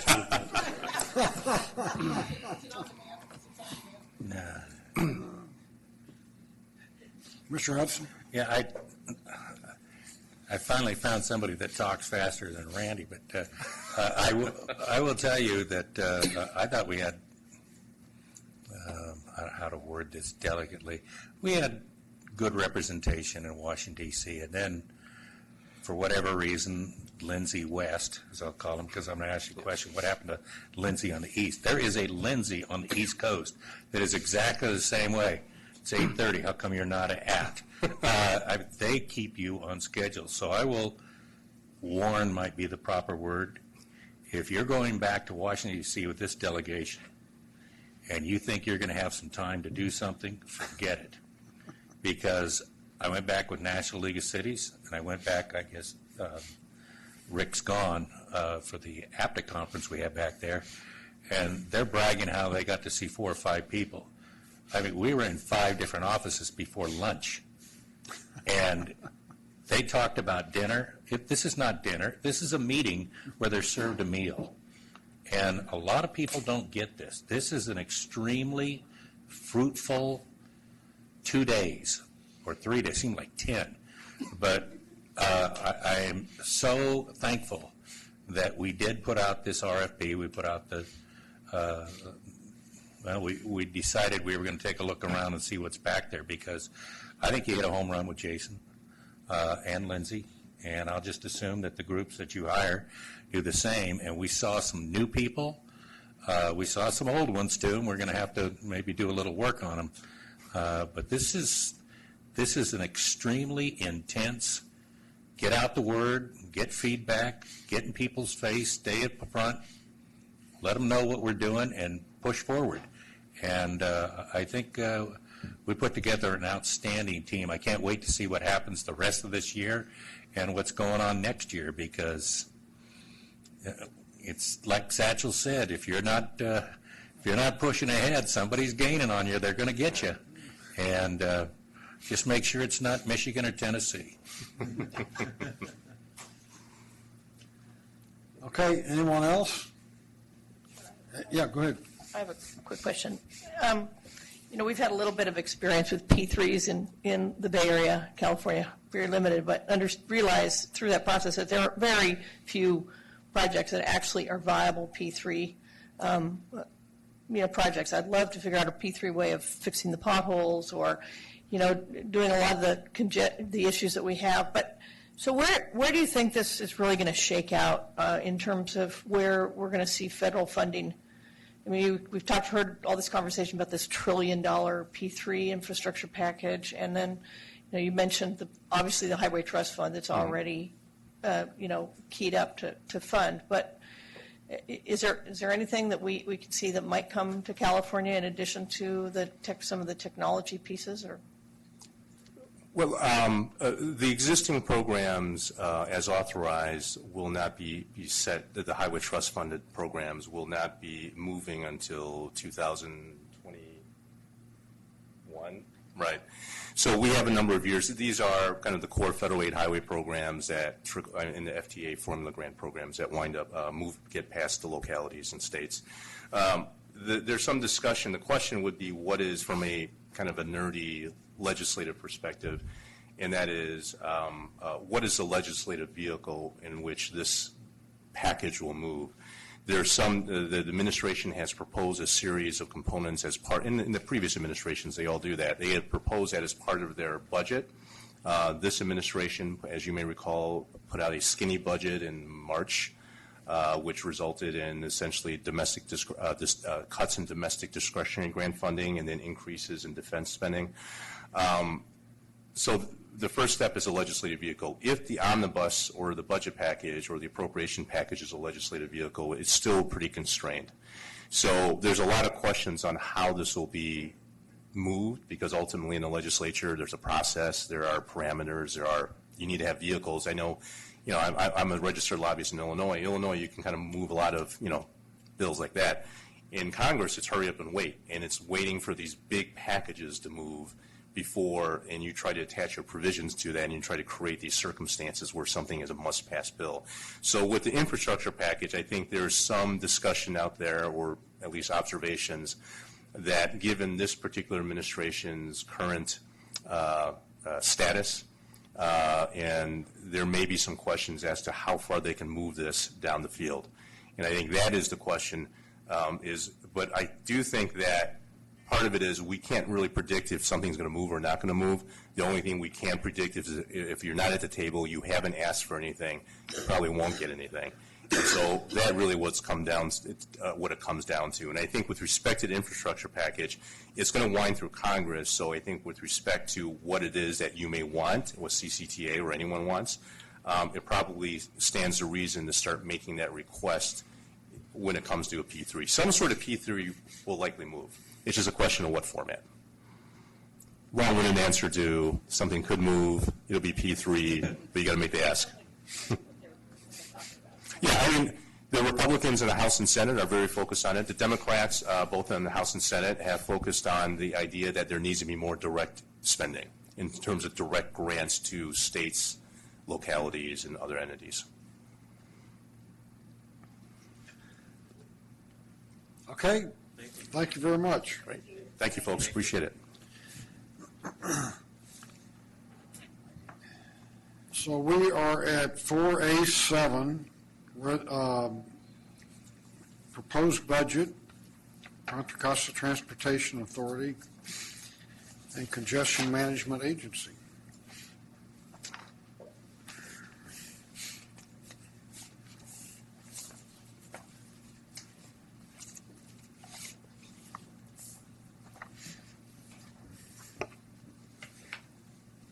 Good evening, Chair Butt and Commissioners. This is a long process that starts in the Finance Department and works with all of the individual departments. It's a collective effort that's done, and everybody from every department puts in some time into this. So thank you to all of the departments. We typically start in about March, and we get to in front of you in April. We get the CMA budget. So that is the planning forecast for the next year. As we do that, we start working with the projects team. The projects department makes up close to about 60% of the budget. It has the most movement and flexibility because of the timing of the CIP projects. So what I'm going to do tonight is briefly go through some of the overview of the authority as a whole for the operating budget. We presented this to the APC earlier this month and had some good feedback on that.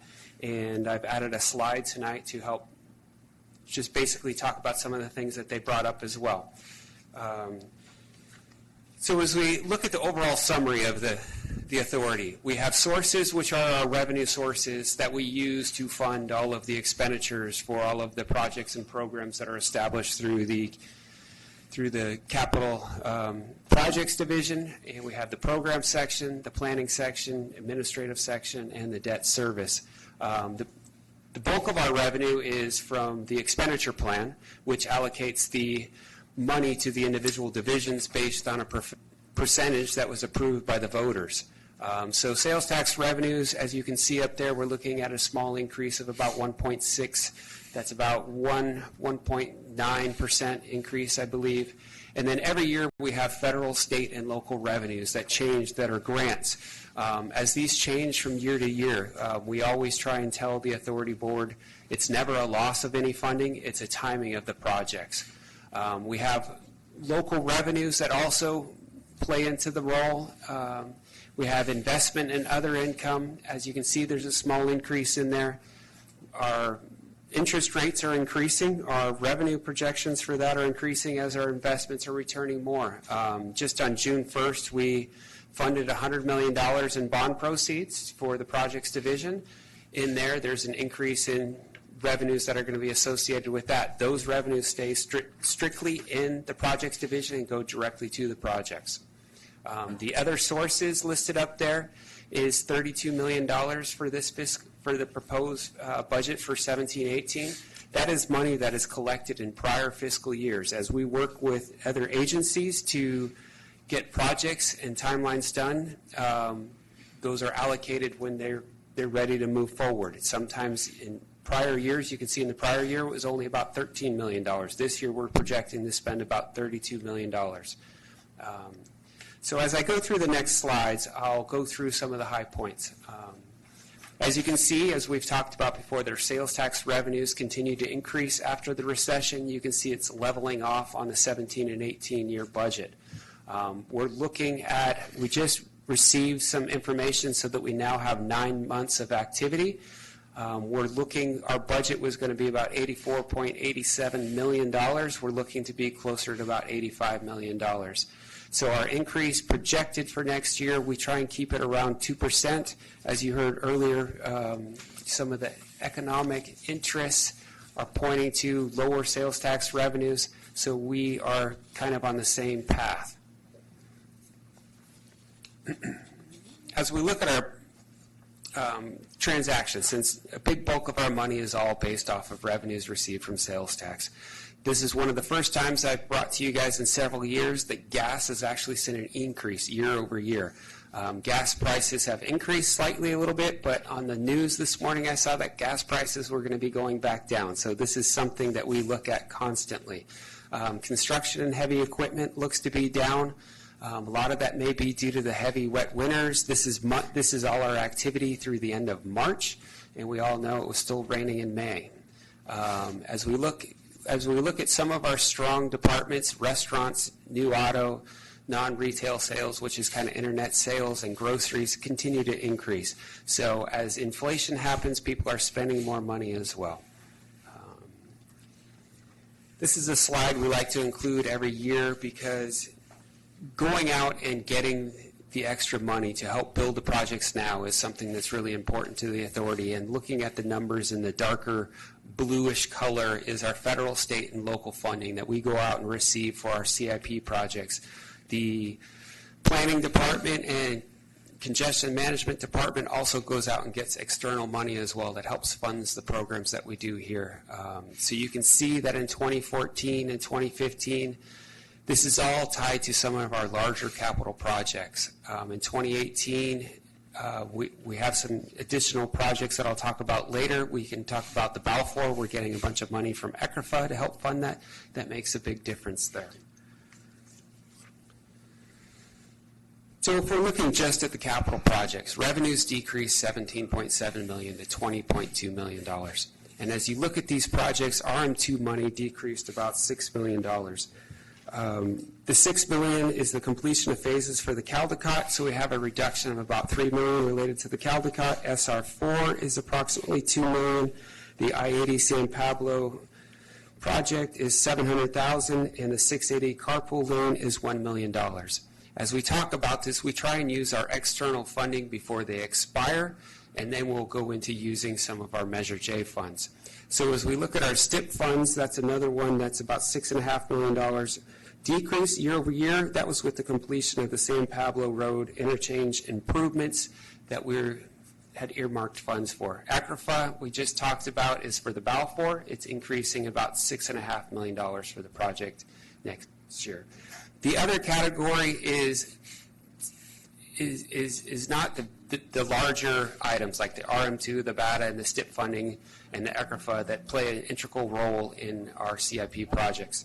The other funds are often one-time revenues. So the decrease of $11.2 million is related to last year we received $3.4 million for the sale of a parcel on SR4, and we also received $5.9 million of TDV funds for the I-80 auxiliary lanes. So those are developer fees that were collected and then passed on to the authority for some work on 680 next year. So when we look at all the proposed budgets for the capital projects has about $60 million related to the main CIP projects for next fiscal year. Once we start applying the layers of the outside sources of funding, we're left with let's just call it $40 million in program money that's going to come from Measure J. Of the $100 million that we financed, we will be using about $40 million. As these projects proceed, we will also come to you in the middle of the year with a mid-year budget, so if we need to use more, we'll amend the budget at that particular point in time. So as we look at sales tax, and the expenditure plan breaks down each of the individual projects and programs and administration by individual categories. So all the money we collect go into individual funds and funding sources to pay for the projects outlined. So if you look at this, we're going to get about $86.5 million. We're going to have outside revenues of about $63.4 million, and our expenditures are going to be $171 million, and that leaves us using other sources, which is about $21.3 million. Again, that's money we've collected in prior fiscal years that's earmarked for individual projects that can only be spent on those individual categories that, based on the timing of these projects and programs, we will be delivering funds for those. Measure C, we continue to track the Measure C funds, and it looks like for next fiscal year we'll be using about $11.3 million for the completion of some of the projects there. In the other revenues, we have interest income, and then there's a potential sale of some excess land of about $400,000.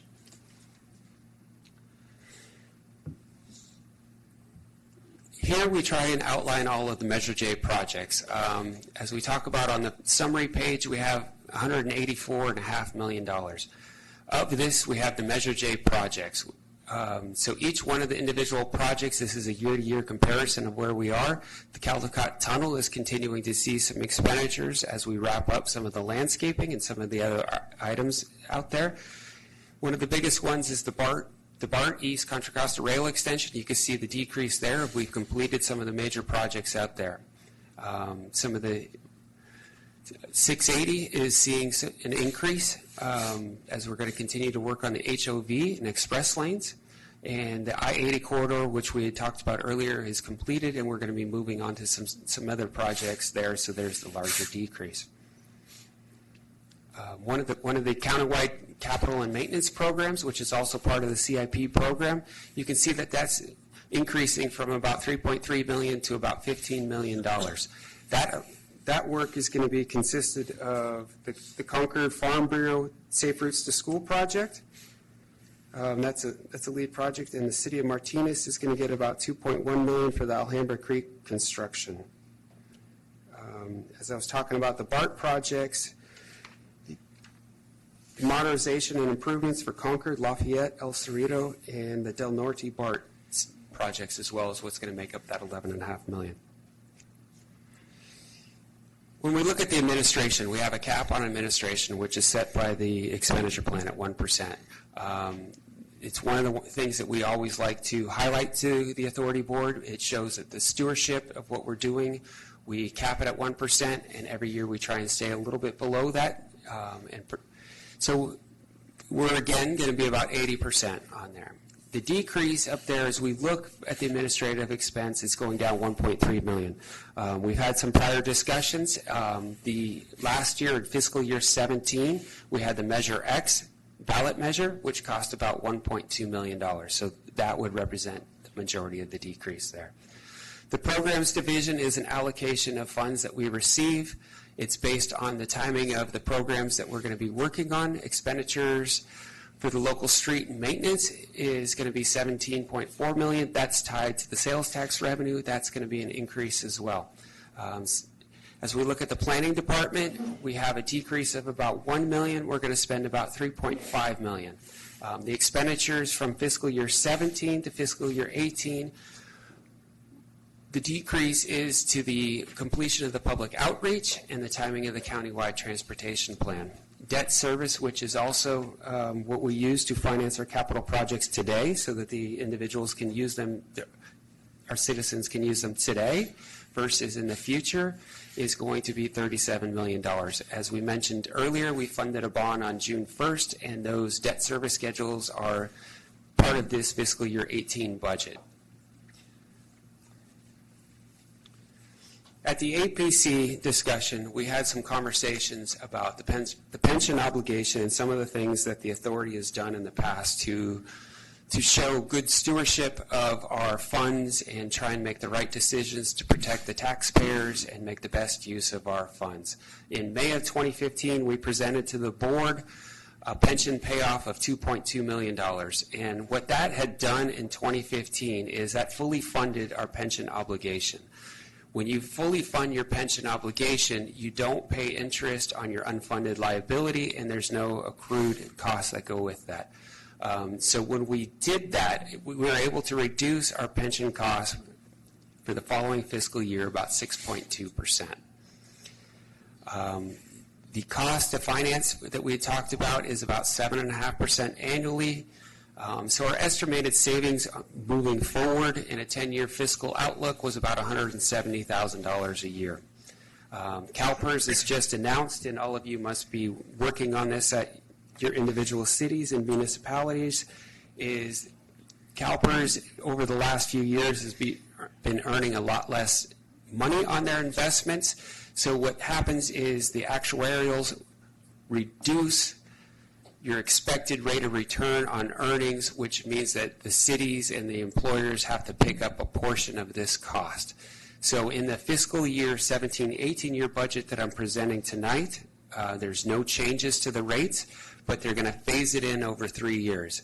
As you can see there, in the next following fiscal year, they're going to drop it 0.25%, and so they're going to drop it from 7.5% to 7% over the next 3 years. So what does that mean to us?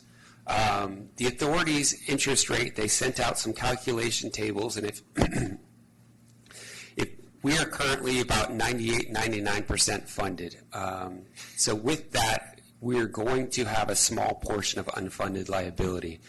And that could cost the authority to approximately, in our new rates going forward, it could go up about 1%. So that cost could potentially cost the authority about $30,000 annually. So if you take a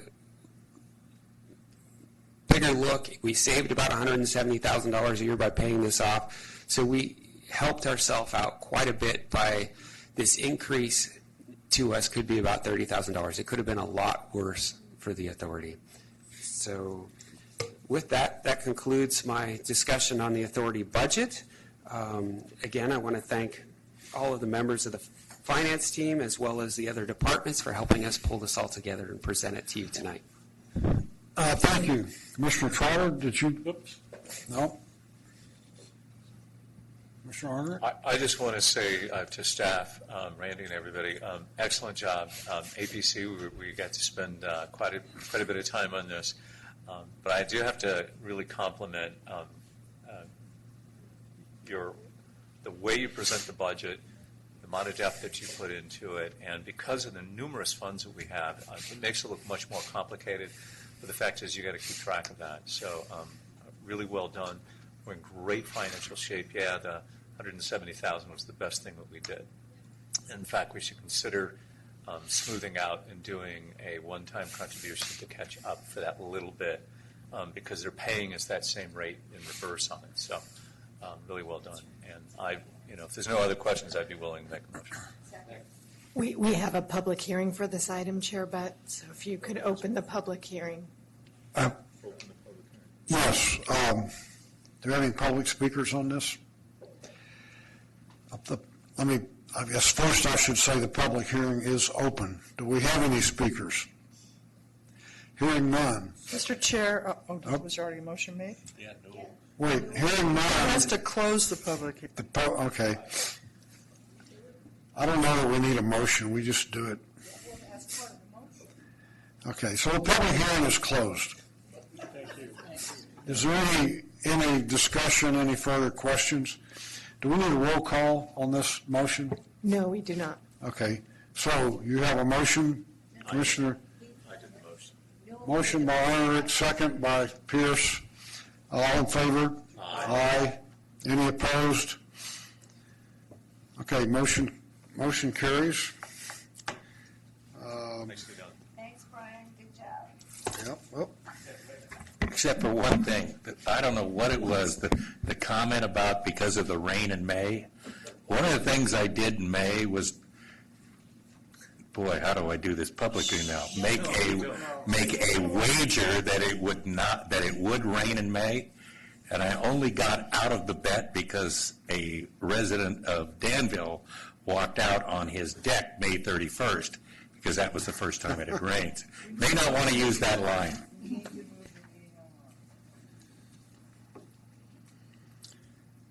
okay, so let's see.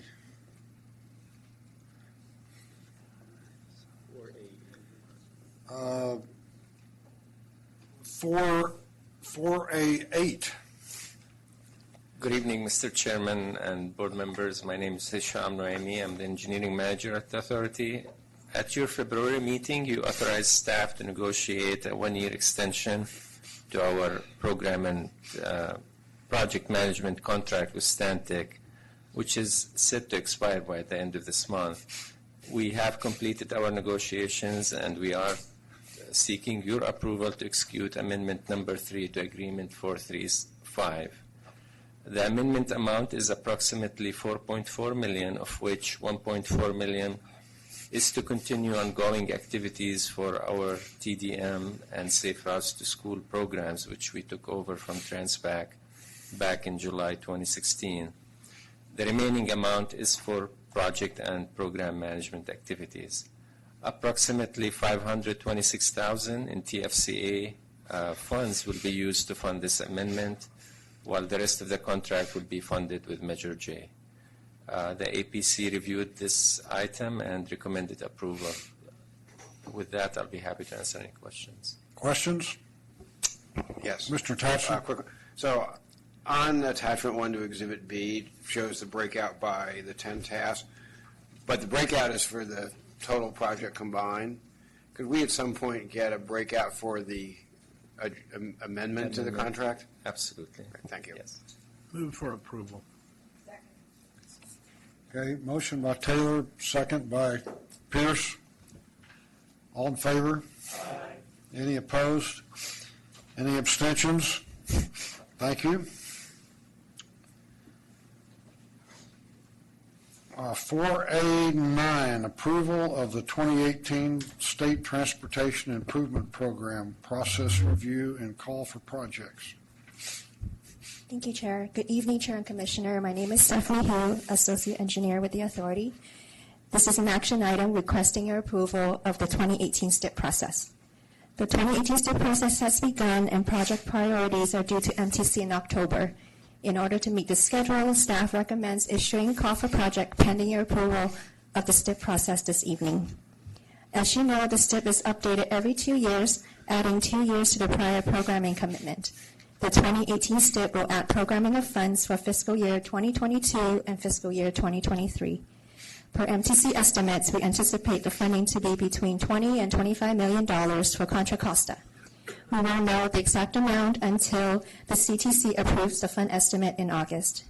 You may recall that the 2016 STIP had a fund estimate of negative $754 million because of declining gas prices. And as a result, the authority had to delete $13.4 million from the 2016 STIP by removing the BART modernization project. If funding is available in the 2018 STIP, $13.4 million will be reprogrammed back to the project off the top.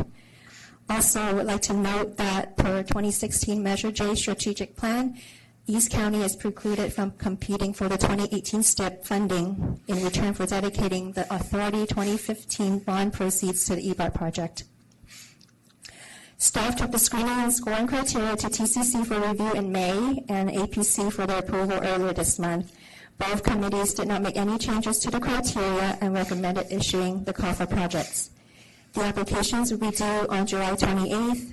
An evaluation committee will evaluate projects in August. Staff will bring the ranked project list to APC and the board for approval in September. The approved list will be submitted to MTC in October. Staff requests your approval of the 2018 STIP process and to issue the call for projects. And with that, I will take any questions that you may have. Mr. Thompson, okay. Anyone else? Second. Okay, motion by Pierce, second by Glover. All in favor? Aye. Any opposed? Any abstentions? Thank you. Thank you. Next item, approval of recommended second cycle One Bay Area Grant, OBAG 2, and Measure J funding programs.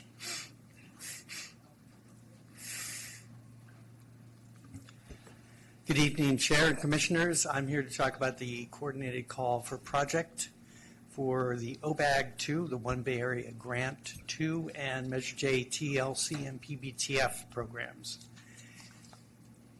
Oops. Well, that's not functioning. Altogether, through those three programs, there are about $92 million available. 56 through the One Bay Area Grant, 28 through the Measure J TLC, and about almost $8 million through the Measure J PBTF program. We got 77 requests in response to the call for projects, and there were 112 requests for funding. Any sponsors could ask for funding for more than one project, and many of the projects did. You'll note that two of the projects, the OBAG Competitive and the PBTF, were quite oversubscribed. The OBAG Competitive was oversubscribed for about 2.5 times, PBTF about almost 3 times. The process, we had different groups reviewing the applications. The OBAG 2 Measure J Working Group, which is made up of staff from agencies throughout the county, reviewed the OBAG competitive applications. The Regional Transportation Planning Committees reviewed both the Measure J TLC projects, which they're given the responsibility to do under Measure J, and they also reviewed the Safe Routes to School applications. The countywide BPAC reviewed the Measure J PBTF applications, and authority staff reviewed the Local Streets and Roads Preservation and what's known as FAS, or Federal Aid Secondary Program, just for eligibility, because both those are allocated by formula. As we mentioned earlier when we came before you, we reviewed the recommendations with a couple of principles in mind. One of them is to try to fund as many projects as we could, and also to minimize the number of projects that had to go through the Caltrans local assistance process, which is much more difficult than getting Measure J funding. Local Streets and Roads Preservation and FAS programs, there is about $28.5 million in local streets and roads preservation funds that were allocated by formula to each of the 20 jurisdictions in Contra Costa. The $1.3 million in federal aid secondary funds go directly to Contra Costa County for roads in unincorporated Contra Costa.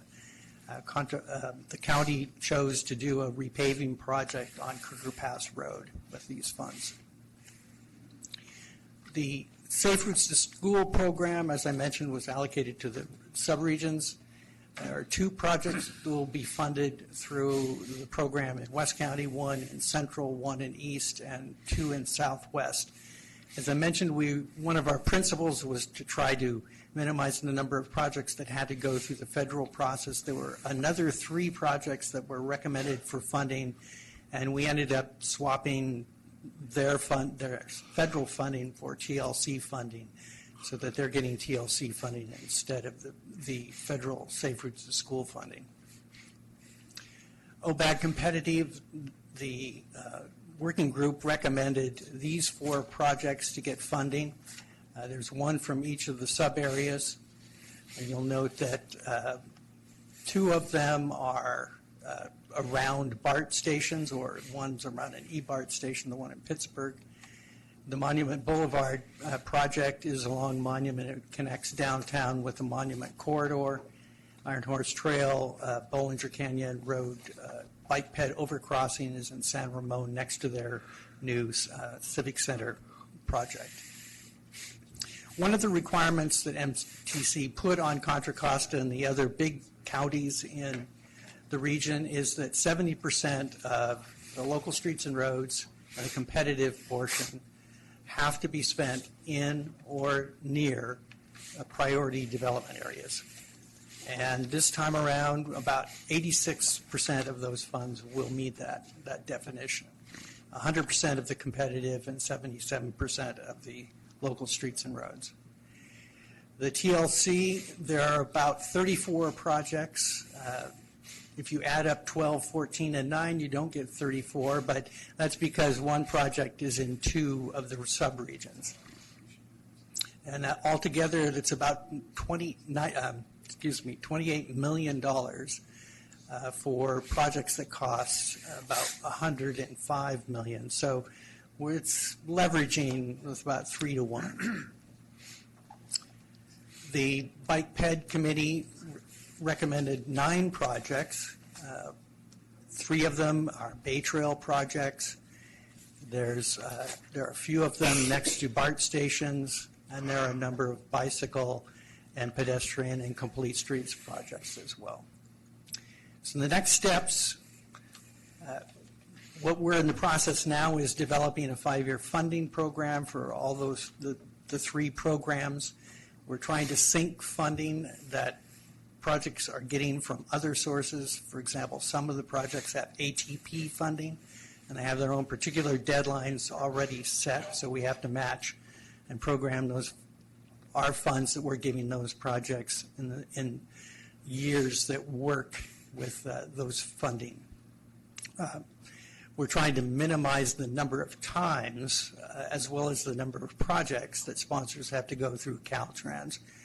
And we're doing our programming using project readiness, project ranking, in the case of some of the projects, and the sponsor's track record in delivering projects and determining which years their funding goes in.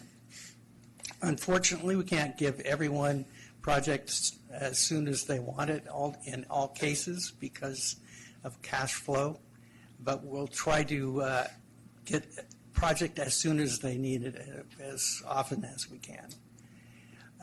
Next thing after that is to submit the recommended projects to MPC. 2 of the things we have to do: one, the authority has to fill out its own compliance checklist and submit it to MTC, as do all of the jurisdictions. And since every jurisdiction is getting local streets funding, they have to fill out their own compliance checklist. We'd hope they would all be in by now, but only about 10 out of the 20 have done so. So that's one of the things I'll be doing tomorrow, is contacting jurisdictions to make sure that they submit them. So tonight we're asking you to approve the funding recommendations and to direct staff to submit the OBAG 2 recommendations to MPC. And I'll be happy to take any questions. Thank you, Commissioner Trotter. I'm just prepared to move the item. We have a public speaker. That's one I erroneously called before, Claire Linder. Sorry about that.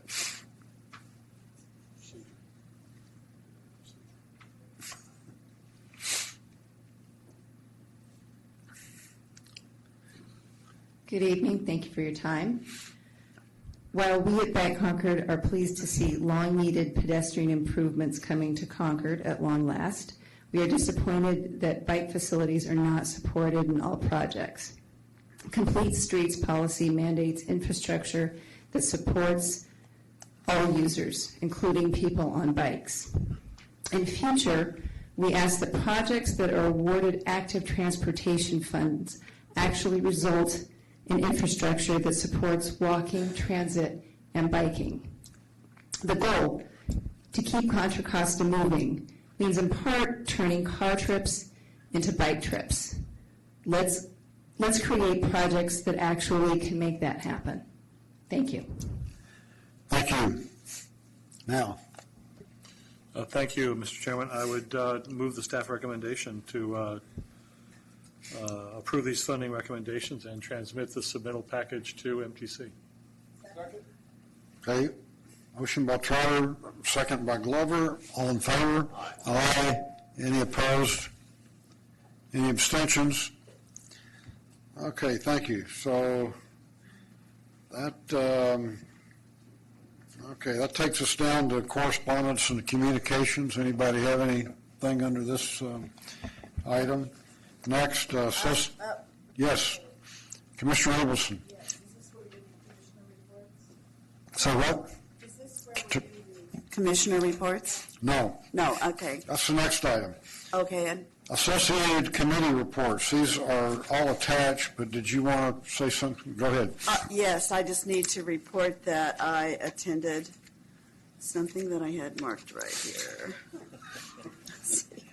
It's actually mentioned on page 7.3-2, but it was an award. So, and I did not know it for sure, but I was hopeful. But anyway, our I-80 project was selected as the finalist for the California Transportation Foundation Award for Operational Efficiency Project of the Year, and there were 119 nominations, and this one was selected, so it's pretty exciting for our little project. Great. Good news is always welcome. Any other comments relating to committees? Okay, hearing none. Chair's comments and reports. I have none. Commissioners' comments and reports. Don't hear any. Okay. Commissioner Hudson? I would say I'll be brief, but today the meaning of I'll be brief was so ridiculously out of line. Last week before, can't even remember anymore. There's so many of these things. I attended the Air Waste Management Association meetings conference in Pittsburgh. Very disappointed in the showing of what was not signed up, which was agendized for transportation. There's virtually nothing there. It's just 2 years ago, I was trying to get Randy to go back and speak to the autonomous vehicle.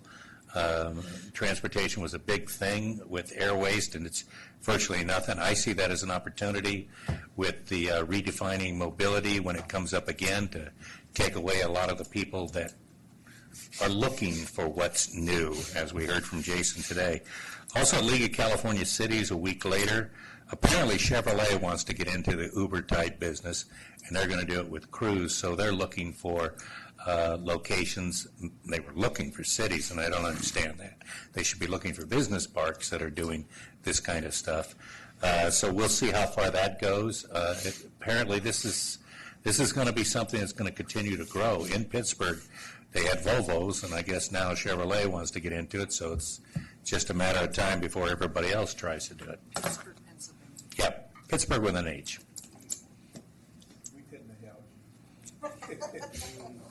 Okay, anyone else? Executive staff comments? Oh, I'm sorry, somebody else here? I would just quickly report that I had the honor to attend the National Association of Regional Councils meeting, annual national meeting conference in Monterey. I went on behalf of ABAG, but as CalCog was the host entity, and I am your representative to CalCog, I thought I would let you know that we actually did that. We hosted folks from all across the country. It was a beautiful conference, and lots was talked about transportation there. So big and small, the Bay Area is certainly on the bigger side of regional councils by a lot. There are some that are very, very small as 15,000 people and 4 cities, whereas we're 101 cities and 9 counties and 7.5 million people. So big differences across the board, but they look to us for leadership, so that was cool. Okay, now, executive staff. Thank you. First, before I start on my report, I want to give Martin the floor for a second. He wants to talk a little bit about the release of the CTP.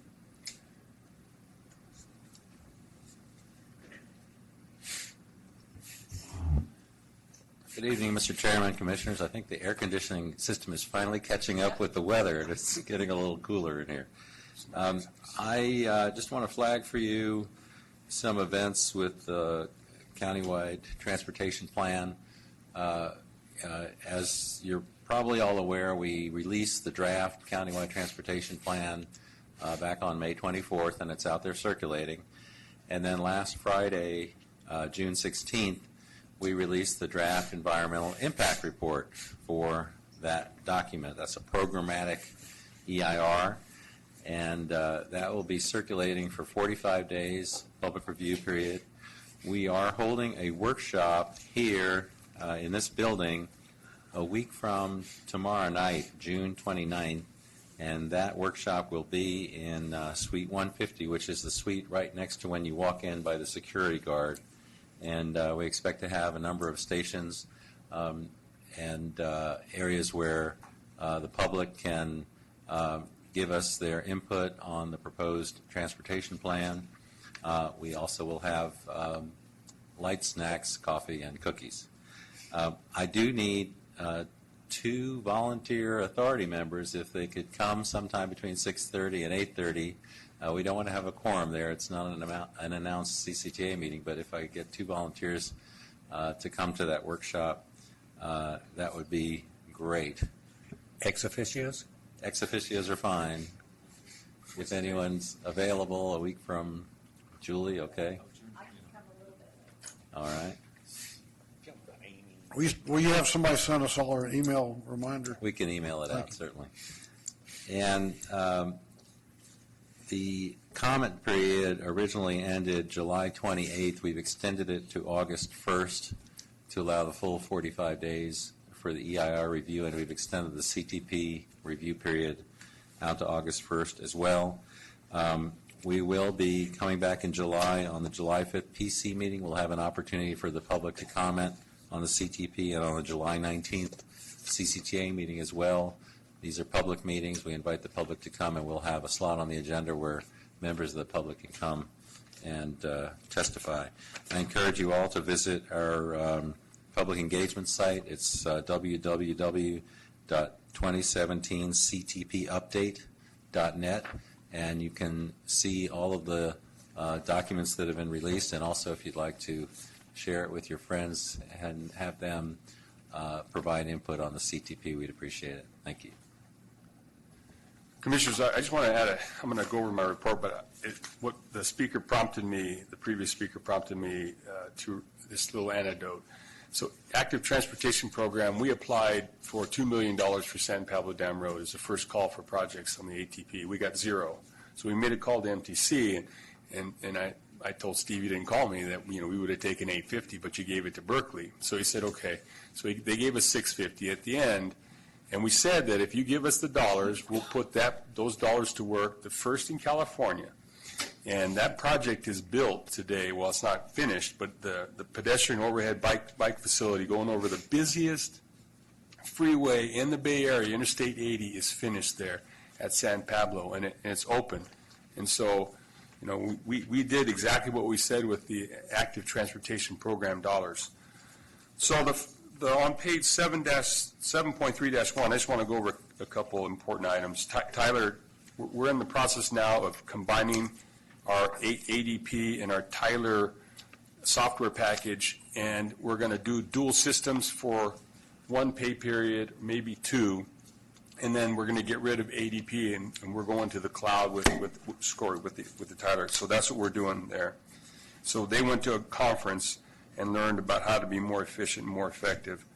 I gave a keynote speech at the Small Business Council meeting in Oakland, and actually people were amazed at what a little agency like ours does when it comes to setting goals and involving small businesses. So that was a plus for us. The bond sale occurred, and that's history, but it was a very good bond sale. Terry Ann was recently awarded the designation of Master Municipal Clerk So when she says something, she means it, I guess, and it's just like she's a master at it. It's good. Did you get an attaboy? Did you get a star? Congressman DeSaulnier actually came to the office, paid a visit, stopped in, and introduced us to Andrew Pearlstein. Andrew is now the congressman's new legislative assistant in Washington, D.C. This morning I checked in with the office because I generally don't go to Washington unless I check in with the members, and so I checked in with his office. The congressman wasn't there, but left my card. And so he was calling, trying to get into the listening session, but the listening session was for the Republicans only. It was crazy. We had a meeting. Habib and I went down over to Sacramento, met with DMV. We want to, as soon as we get a waiver from NHTSA, and we mentioned that today at least twice. If you ask us what we need in Contra Costa, we need a waiver from NHTSA. Their problem is they don't have any leadership positions aren't filled yet for many of the positions in Washington. And so they're kind of just floating out there, but we really want to push hard to get that waiver. So we met with DMV. We're going to have workshops with those guys so that once we get that waiver, we'll have all of the testing requirements approved. We'll have all the letters that we need from the city of San Ramon, the police department, on how we're going to deal with safety, how you're going to deal with the car, the vehicle, if it gets in an accident. Met with the Dutch consulate office. They want to do a partnership with us. They like this self-driving vehicle, the first and last mile solution. For some reason, they have the same problem in the Netherlands, and so they want to build actually they have a software package for efficient mobility, but they want to build an electric autonomous vehicle. And so I said, if you guys want to partner with us, you need to build that darn thing here in Contra Costa County. So we've got this whole northern waterfront that you can build a vehicle.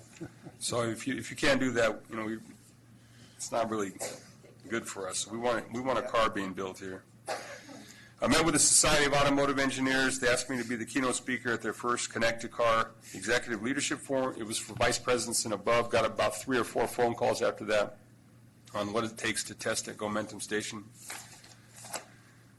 Met with the new city council members, Tim McGallion and Carlin Obringer, and they're very supportive of this permanent designation or permanent site for testing. So what we'd like from the county is the administrative site, the old mini city. We want to work with you, the county, to get rights to go in there for as long as you're going to use it for testing. We want to use it for testing. So the firemen go storm the buildings now in that area.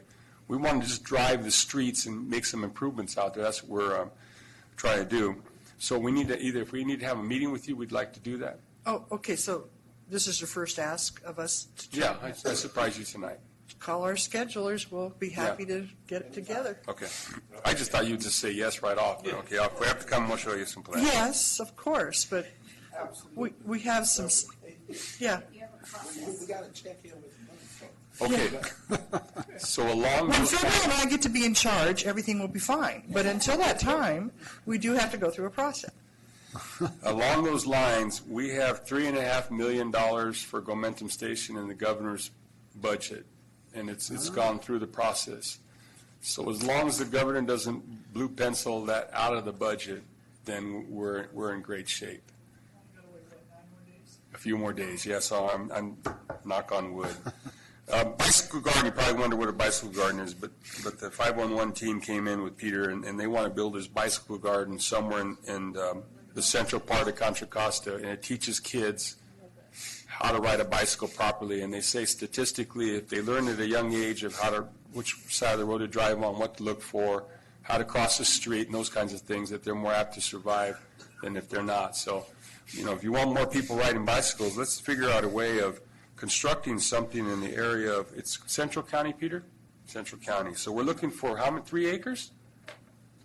3 to 5 acres, maybe something less, but it has a hump in it for a bridge. Teach the kid how to do that, go under the bridge, ride around. It's got striping. You can use it for whatever you want off time, but it's a great opportunity. Cubic, met with Cubic. Along the lines of the next generation of fare collection, we're going out because we're not wedded to Clipper or any of those kinds of things with this autonomous vehicle. And so the guy that I met with, Keith Fox, he used to be with MasterCard. And MasterCard has a whole division of innovators that want to find different ways of using the MasterCard. So touchless, contactless kind of collect a fee. So he's agreed to meet with us again. And then Peter attended Electric Vehicle Coordinating Council meeting. In today's meeting in Congress, they talked about electric vehicles, and I talked about the fact that we're really bullish on the electric motor and reducing greenhouse gases, and so we're excited about being in sync. So Peter attended a meeting. He's our representative to that. And with that, that concludes my. Oh, and so this morning we did meet with. Thank you, Chairman Butt, for approving my travel on Wednesday.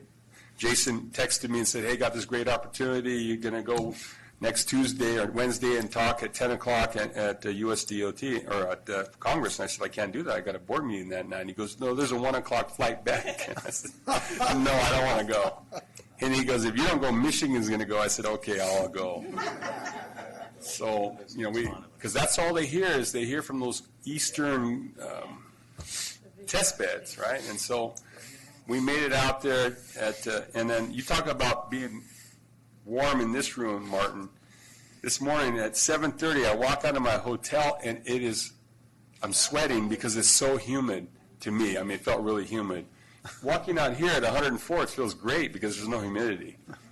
But we walked over and met with the chair, and he could be the next chairman of the T&I, and that's a good relationship to have for us. And they asked a lot of very good questions. We had to leave after about almost an hour, and then we hightailed it back to Dulles and flew back here. So I'm glad I made it.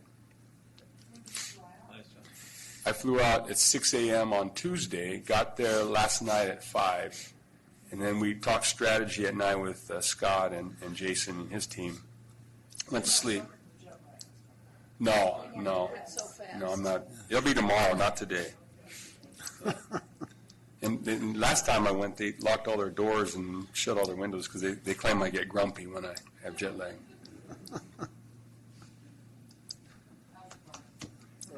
That's good. Okay, anyone else have anything? Thank you. This meeting is adjourned. Good job.